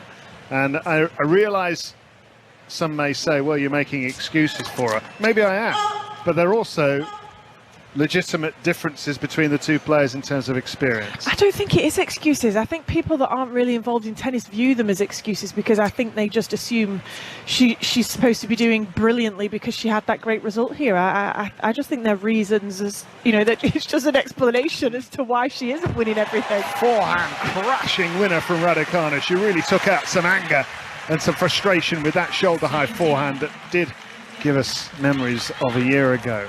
And the roof has closed on Arthur Ashe, and I believe it's also closing on Louis Armstrong, but they are still playing for now on the outdoor courts. So perhaps even a preemptive strike because of an impending rain is on the way. Thunderstorm of the type that Russell said might be on its way. Forehand cross court by Cornet. She's got the set, she's got the break. Raducanu's got to find her way back, and she's hit a lovely backhand down the line that Cornet can't control on her forehand. So little glimmer here for Emma Raducanu at 15:30 on the Frenchwoman's serve. And yes, we are seeing a shot here of the Louis Armstrong roof just starting to edge closed. That's two parts of the roof that will close in the middle over this court, which has been rebuilt over the last few years to add this roof. And a forehand return down the centre by Raducanu. Sits up for Cornet, but Raducanu's there. She can't clear the net with the forehand though. I feel like matches like this are exactly what Emma needs over the next year or two as well, because it's that gritty, again, just finding a way to win some way, somehow, hanging in there, being tough mentally, being present each and every point. Again, there's nothing in it in terms of level. It's just finding that way to somehow be the one to come out on top. 6-3, 1-love for Alizé Cornet, who's 32 years of age. I think she's just noticed that the roof's closing slowly as well. She just had a quick look up there. A bit disconcerting to suddenly realise that's happening in the middle of your match, as Cornet hits a double fault, and now she's ranting in the direction of her friend. I'm not sure if she can blame the roof for the double faults, because she hit a fair few of them in that first set as well. She blames a lot of people a lot of the time, is my experience. And if there's no people around to blame, she'll blame the roof, the racket, anything. Here's a serve down the centre. It's break point Raducanu to get back on serve here. Backhand cross court from her. Into the net, Cornet. You can hear what the crowd want. They want this to go on. They want a fight back from Emma Raducanu. And the first step in that fight back has just begun. 1 game all second set. Well, that's exactly what Raducanu needed. Not only obviously on the scoreboard, but I think for her confidence, for her feel-good in this match, really. Absolutely, just for her belief, just to keep that glimmer of hope on the horizon that the work she's putting in isn't in vain. You know, she's getting something back from this. She's hanging on in there, asking her opponent the questions. Absolutely packed crowd out here now as well. That's Naomi Brody, a former top 100 player here with us on 5 Live. Up all night as Emma Raducanu comes into mid-court and swats a forehand cross-court away. And there's a march about the step of Raducanu now, as if she's starting to feel a bit more comfortable out there. And I can't imagine really what it must be like to be in her shoes, to have had that year of match wins all the way to the title when everything felt new and almost easy, the way she was beating these opponents. And you must think at that time as though, well, it's always going to be like this. And then it's been very different the years since, full of magical experiences, I'm sure, along the way, but also difficult ones at times too. Backhand down the line by Cornet, forehand off the top of the net by Raducanu. There's one game all in the second set here. Forehand down the line now by Cornet.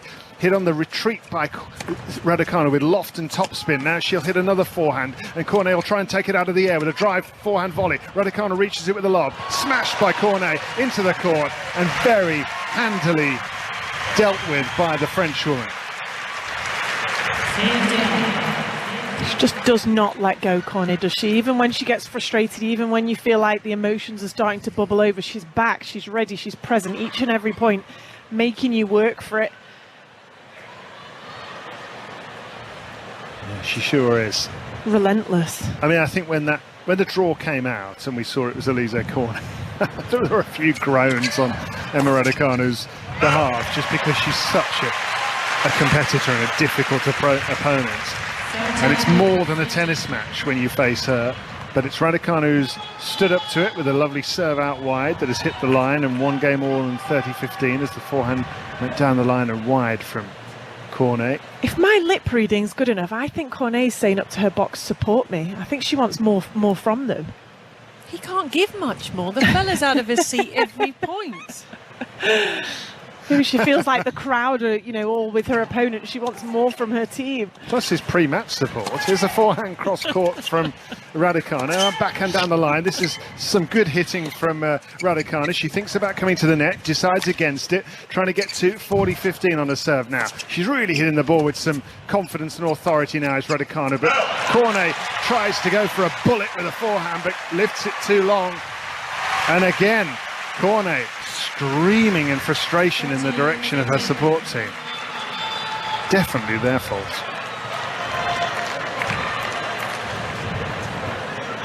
Meanwhile, Raducanu very serene. She just sort of rides the waves of matches, doesn't she? And Tursunov will have known exactly what Cornet's like coming out. He'll have been on tour. He'll have, you know, been a player when Alizé was a player. Ace out wide, Raducanu, who takes a 2-1 lead here in the second set. And the crowd here, well, I think they were behind her at the start of this match. They are really behind her now.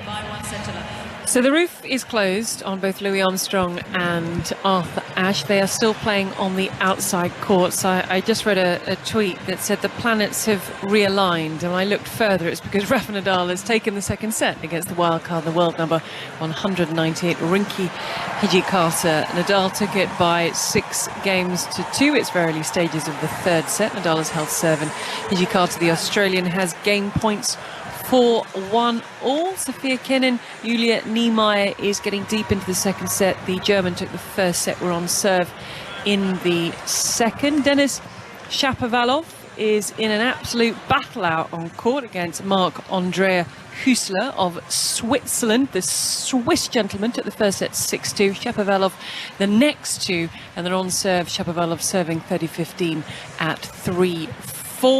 Taylor Townsend against Katerina Siniakova.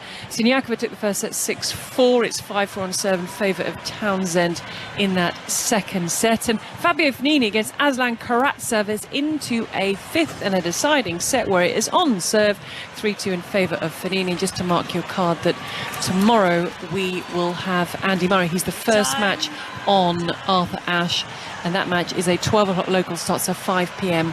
back home. We've also got Harriet Dart to keep a very close eye on, and then Serena Williams against Annette Koncevit. It'll be on 5 Live, the first match of the night session, which is a 7 p.m. local start, so midnight back home. Yeah, when you reel that off, Gigi, it makes you realise how well the British players at this tournament are doing. And right here tonight, Emma Raducanu is trying to make it 6 British players into the second round. That hasn't happened for 45 years.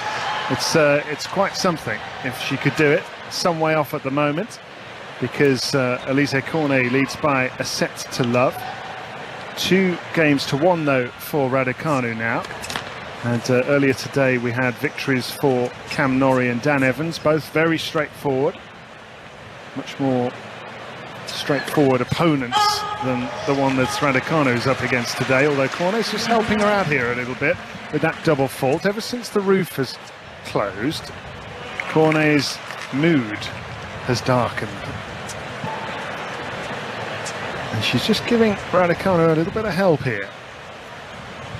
Face like thunder at the moment. Love 15, Cornet serves onto the forehand side. Deep return by Raducanu, hits that backhand with such rhythm and fluidity. And now a backhand down the centre by her opponent. Top-edged miscue by Raducanu this time into the crowd. I feel like Raducanu, she hasn't particularly done much different in this second set. I think you nailed it when you said she's almost just riding the wave, isn't she? Just staying level both mentally and with her tennis, adding a few more of those higher balls in maybe, which tactically that's definitely been something that's changed here. But generally I think she's playing pretty well. She just happens to be playing against an opponent who's also playing well and is just one of the game's great competitors and who loves playing against a big star and messing up the script. But she's just hit another double fault as Cornet. That's 2 in this game now, and she's got a little bit of pressure against her here. 1-2 down, Cornet, 15-30, and then another first service missed, and she really doesn't like this roof, does she? She might like it as the heavens open, because goodness me, they can have storms here. 3rd double fault in the game.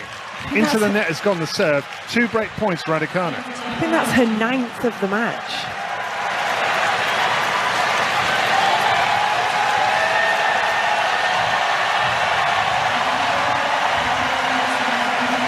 And this crowd reaction won't do much for Cornet's mood either, because they're really getting behind Raducanu now, who hits her forehand cross court, trying to get the break of serve. Hits her backhand down the centre now, soaking up these ground strokes from Cornet, who hits her forehand cross court. Raducanu replies in kind. Drop shot Cornet.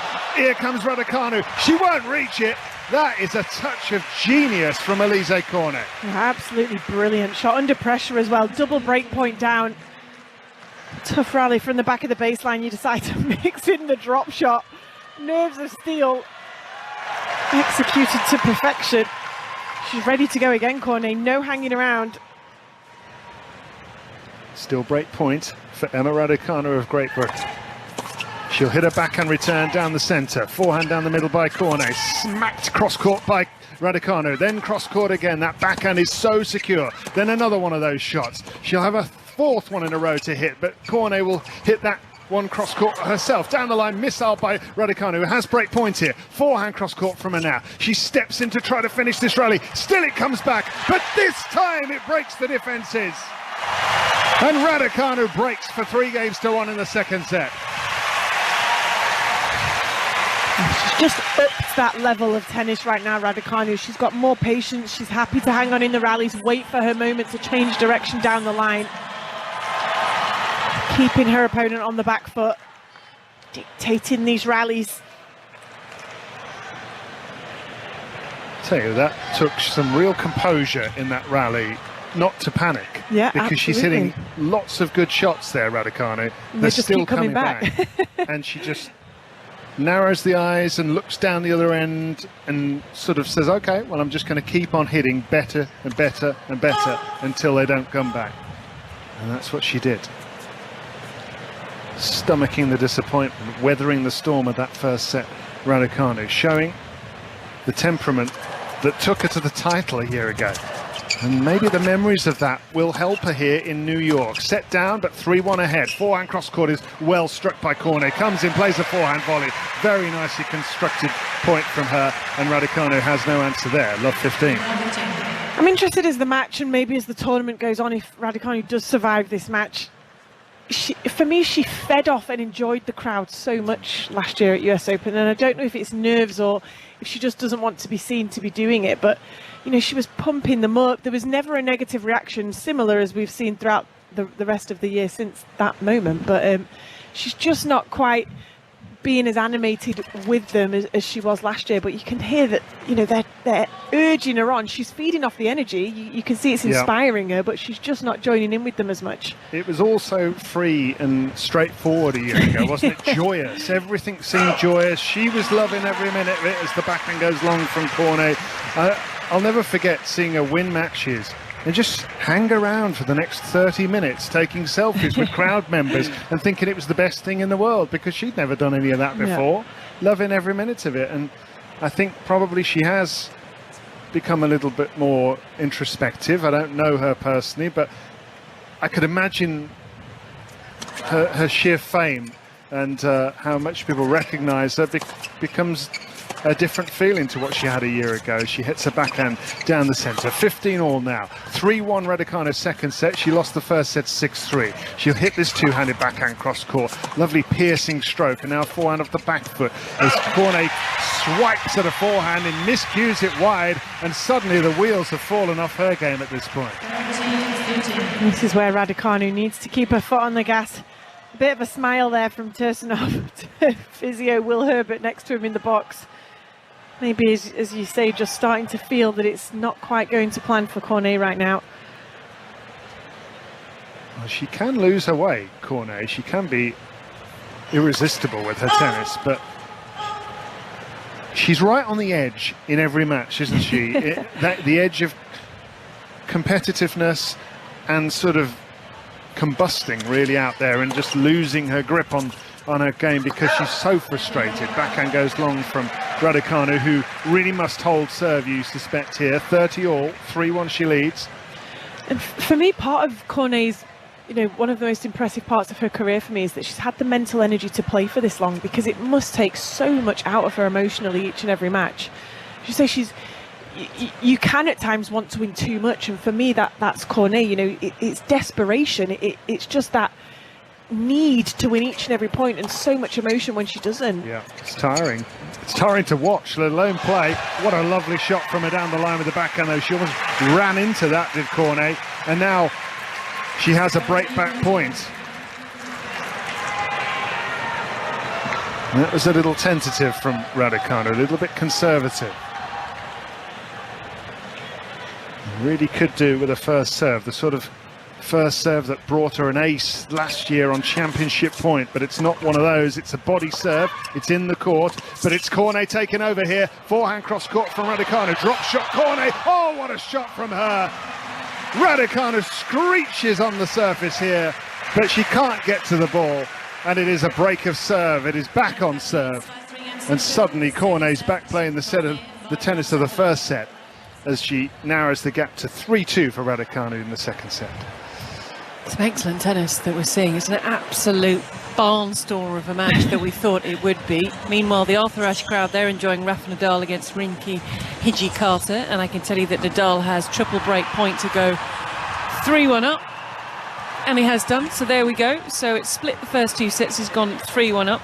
Now out on court number 5, they're still playing, so the rain might still be coming, but it's not hit yet. Victoria Azarenka is taking on Ashley Kruger from the USA, and the Belarusian 26 seed is a set-up, but it's now set points for Kruger to take that one the distance. Shapovalov's got into a fifth set with Hussler of Switzerland. And what else have we got here? Fabio Fognini is 4-3 on serve with Karatsev in the fifth set of their match. So plenty of tennis still going on. They're making the most of it before the rain comes. We believe there's rain coming because they've shut the roof on both Arthur Ashe and Louis Armstrong. Yes, we could have an interesting exit from Fleshy Meadows tonight, couldn't we? I was just thinking that. Little wander over to the bus Well, in a... you've got the good jacket. We saw it earlier. You've got your rain coat ready. Yeah. I almost did bring an umbrella with me, but the umbrella was going to be for sun purposes.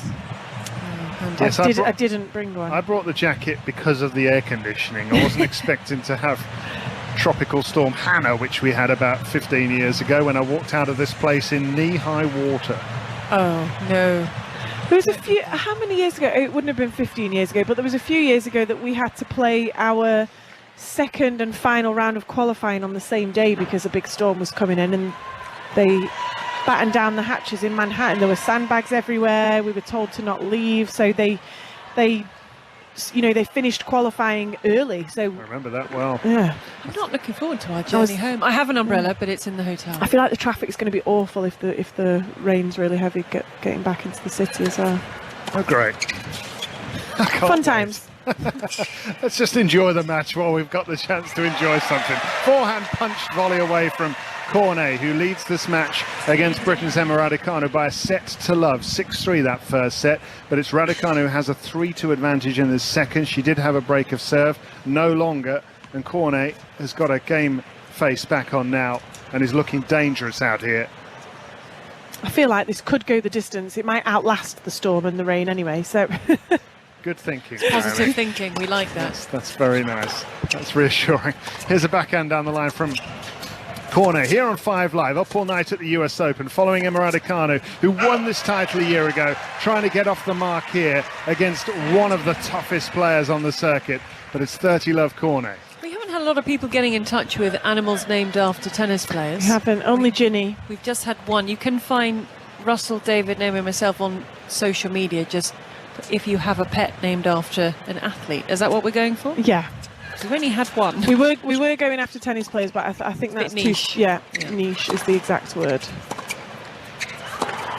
Violent exchanges from the baseline with the backhand to these two players, and it's Raducanu's in control, but still the ball's come back from Cornet, who digs in and hits another backhand cross court. A lot of these shots would be winners against any other player from Raducanu. She drops shots, and it doesn't clear the net.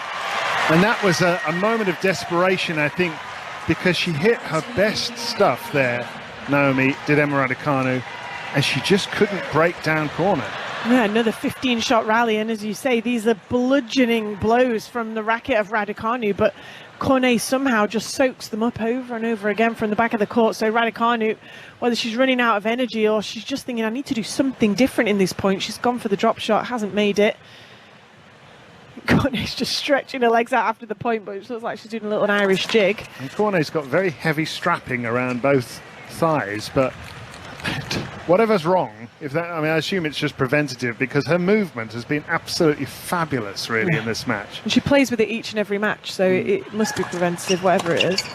Point for 3 games all for Cornet here. Raducanu comes in, slices the backhand on the line. That's not going to find the court. And suddenly, these are important moments in this match. Set down Raducanu, now 3 games all. She was a break of serve up, but she's facing a player who suddenly looks really dangerous. She doesn't. I think another thing Cornet does well, she fights and grapples the momentum of the match well. Raducanu, seemingly, although we were saying she hadn't particularly changed her level, she had the momentum. The crowd were getting behind her. Cornet was starting to be annoyed with her box, and she somehow just overturns it again. Cornet, she does really well at forcing her opponents to slam the brakes. Still good hitting here from Raducanu, deep and onto the lines, but she can't get the ball past the opponent. It's extraordinary the way Cornet just soaks it up and turns the tables and comes in with a backhand cross-court winner. I don't think she thought the previous shot Cornet was going to land in. She looked like she'd stood upright, was kind of trying to see over and around the net if the ball was going to drop in or not. It did. She got a short ball from it and made the most of it.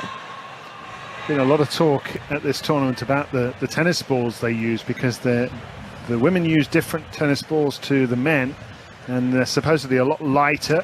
Some players love them, a lot of players hate them on the women's circuit. Raducanu understandably probably loves them after last year, but in these hot, sweaty conditions, maybe they're not flying through the air as much as they would normally. Maybe the shots that Raducanu hit for winners a year ago aren't going for winners today because they're a little slower. It's Cornet stepping in with a forehand, backhand straight at her feet, but Cornet handles it.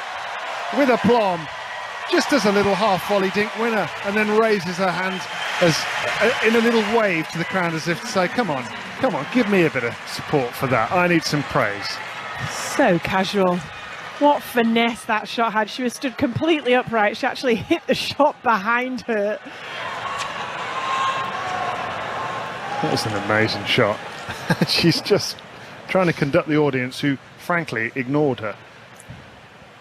Said, no, don't want to support you because we want to fight here. We want a third set, and we want Raducanu to win. But let's be honest, Cornet deserved some credit for that. 3 games all, second set, love 30. Raducanu under the pump here. She hits a backhand down the line. It just about finds the baseline, but she's struggling. It's a backhand cross court, and Cornet's let her off the hook.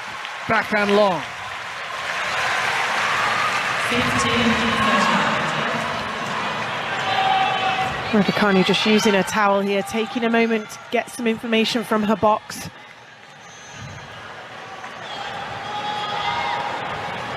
And it's still pretty packed, certainly the lower 2 tiers of this big second stadium at the US Open.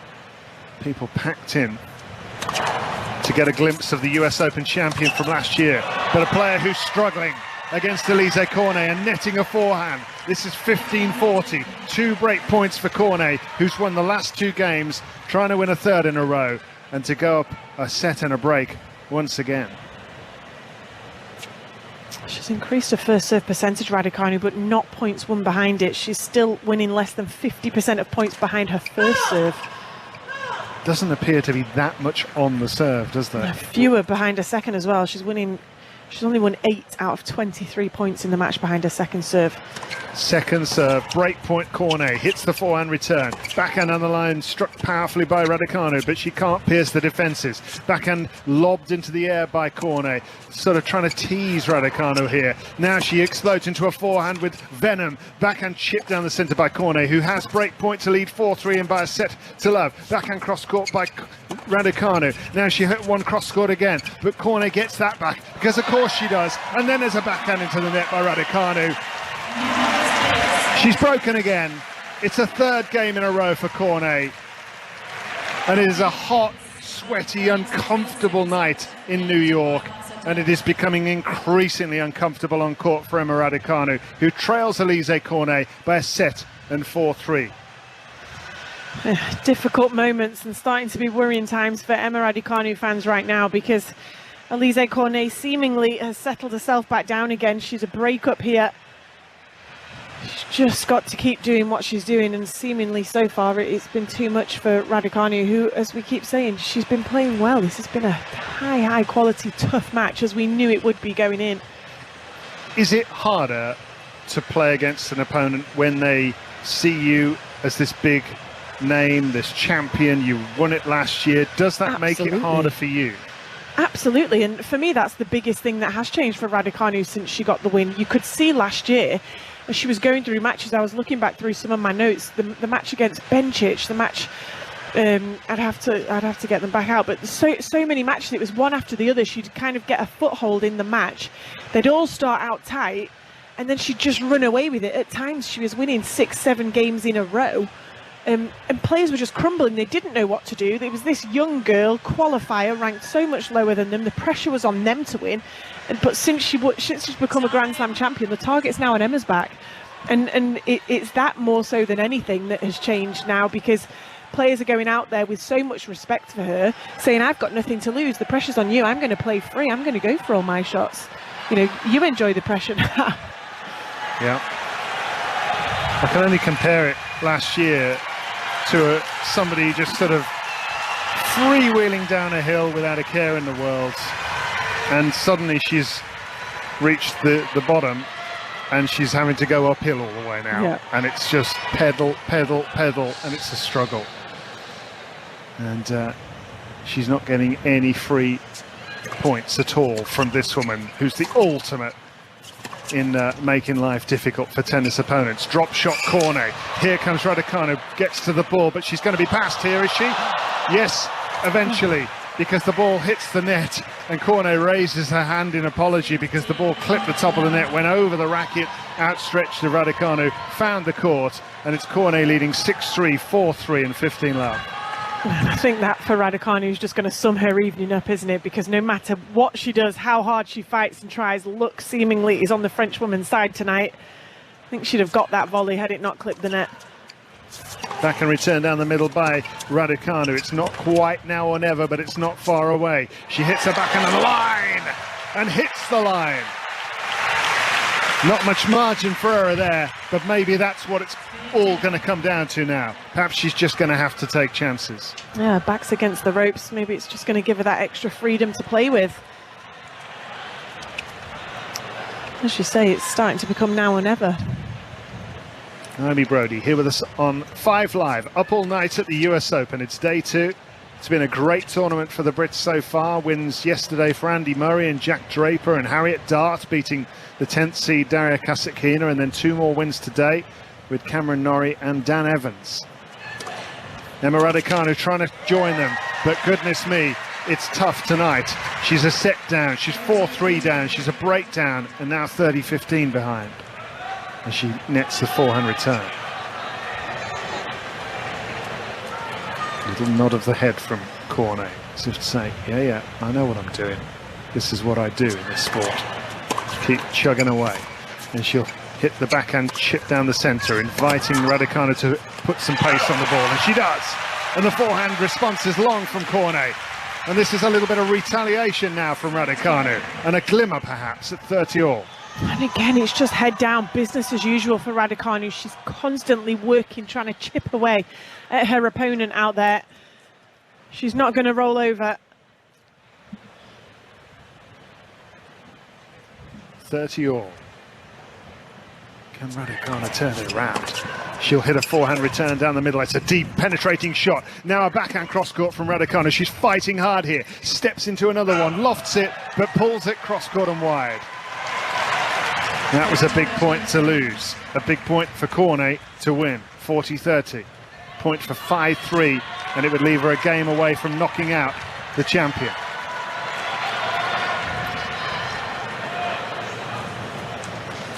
Cornet in her bright green outfit with bright red strings in her racket smashes the serve into the net here on this rectangular blue court with its green surrounds. Packed crowd watching Emma Raducanu trying to find a way back here, hitting her forehand return with violence down the centre, then another forehand off the back foot with loft and topspin. Forehand on the middle from Cornet, in steps Raducanu, cross court she goes to the forehand, now the backhand, but she's netted that again, and it's happened a lot in this match. She's hit several good shots, but the ball just keeps on coming back, and eventually Raducanu makes the error, and now she's just a game away from defeat. 6 games to 3 and 5-3 in the second set. I agree with you completely, David. I think that's been the tough thing, hasn't it, for Raducanu, because she's seemingly not getting anything back from the shots that she's expecting to.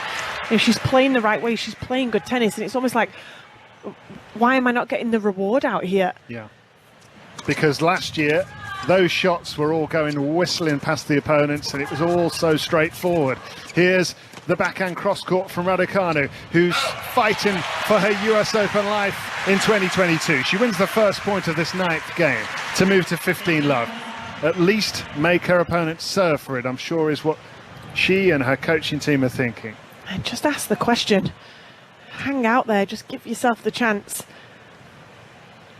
And regardless of the result here, as Raducanu serves and misses down the centre, this isn't a disaster if Raducanu loses this match.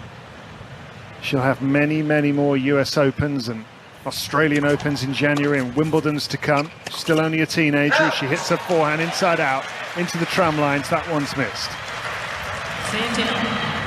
But it is a reminder of just how tough the tennis circuit is. All of these players are good players. All of them more experienced than Emma Raducanu.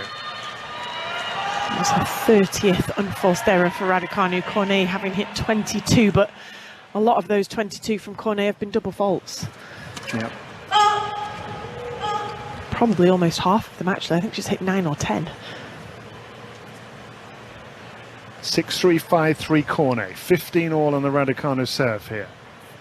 Really hasn't been able to get anything out of the serve so far. They've all just come back deep to a length from Cornet, who's hit the ball beautifully from the far end. She's continuing to do exactly that. Backhand drop shot from her, and they've been absolutely lethal, those drop shots. That's the third time in the last couple of games she's hit stone cold winners off drop shots. Raducanu can't tell when they're coming, and she can't get to them when they do. Unbelievable execution on the drop shot. She almost kind of did like a ballet type hop through the ball there as well, Cornet. It was unbelievable, the amount of underspin she got sliced. No wonder Raducanu can't get to it. She sort of jumped with the shot as if to say, over the net. It's 15-30 on the Raducanu serve. She's a set and 5-3 down. And this to set up match point for Cornet.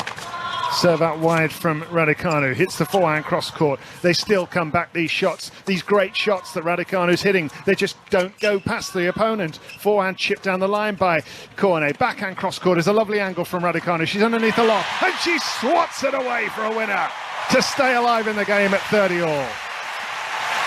She's got more angle on those shots there in that point. It was just enough. She hit it slightly shorter in the court.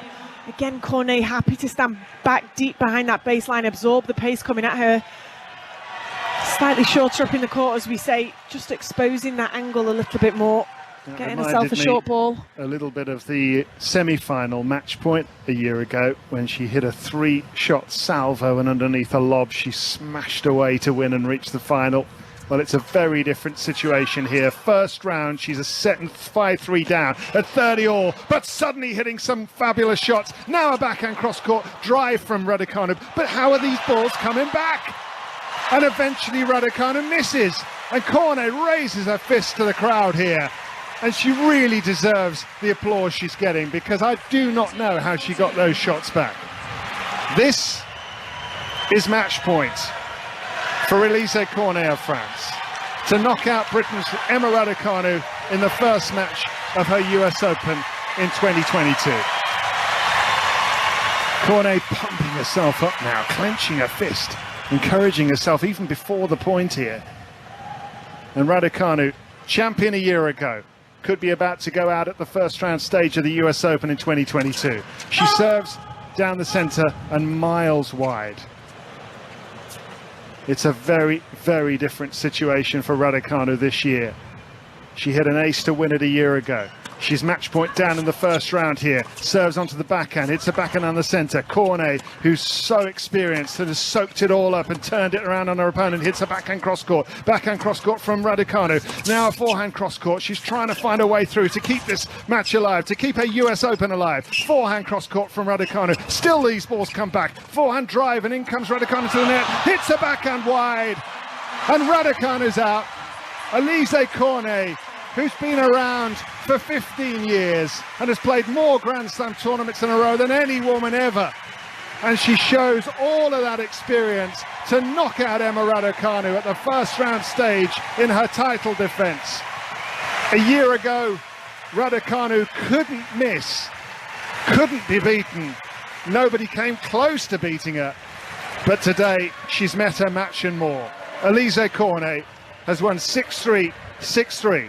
And Raducanu's out. The last defending champion to lose in the first round of the US Open was Angelique Kerber in 2017, as Emma Raducanu already has her bags on her shoulders. She'll be off court shortly, and we'll be hearing from Alizé Cornet, who is grinning up at her box to her special friend. She's blowing her special friend a kiss. He'll be delighted. And Raducanu just clearing up her bench, putting her banana skins and bottles in the bin. Rightly so, getting a nice round of applause from the crowd, because she didn't play poorly at all today. It was a fantastic contest with Cornet using her experience to come through. It's going to be Brad Gilbert who's going to be speaking to Alizé Cornet very shortly in the Louis Armstrong court. We play on, I should say, set points for Rafa Nadal for a 2-1 lead against the wild card Rinky Hijikata. Having dropped that first set, Nadal, he seems to have got himself back on track, and we're playing elsewhere, so the storm is yet to arrive. But let's get the thoughts of the Frenchwoman, Alizé Cornet, who's just gathering her stuff together as Brad Gilbert waits in the centre. Semi-final run in Cleveland last week, coming into the US Open, as David said, a 63rd consecutive Grand Slam appearance. And boy, didn't she play well. Alizé, tremendous match tonight. What made the difference for you? I'm so tired. It was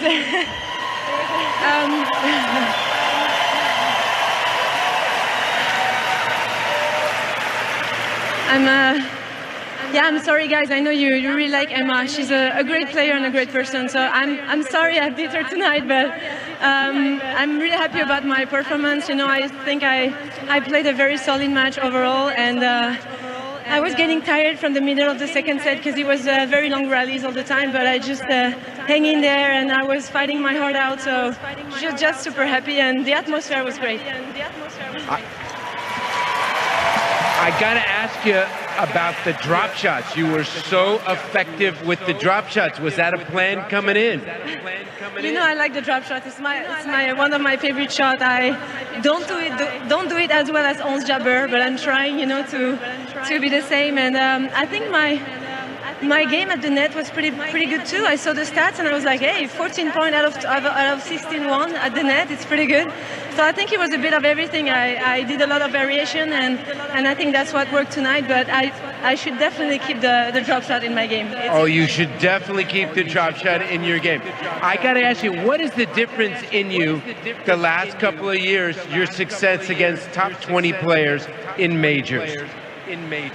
I think I'm just handling my emotions better. That's it. I guess I'm getting old. I'm getting more mature, and now when I have to serve for the match, I stay in the match. I stay in the present moment. I really try to think about what I have to do. I think just managing my emotion is just much better, and I'm really happy because it shows in my results. So yeah, it's good because I'm 32, so it was better late than never, I guess. You're 32 years young. Kick your feet up. I just want to say thank you to the people who are here tonight. My best friend is here. Two of my best friends, my boyfriend and his friends. And I couldn't do it without you tonight. It was very important to me to have them by my side. Very nice of you. Moving on to the second round. Alizé Cornet.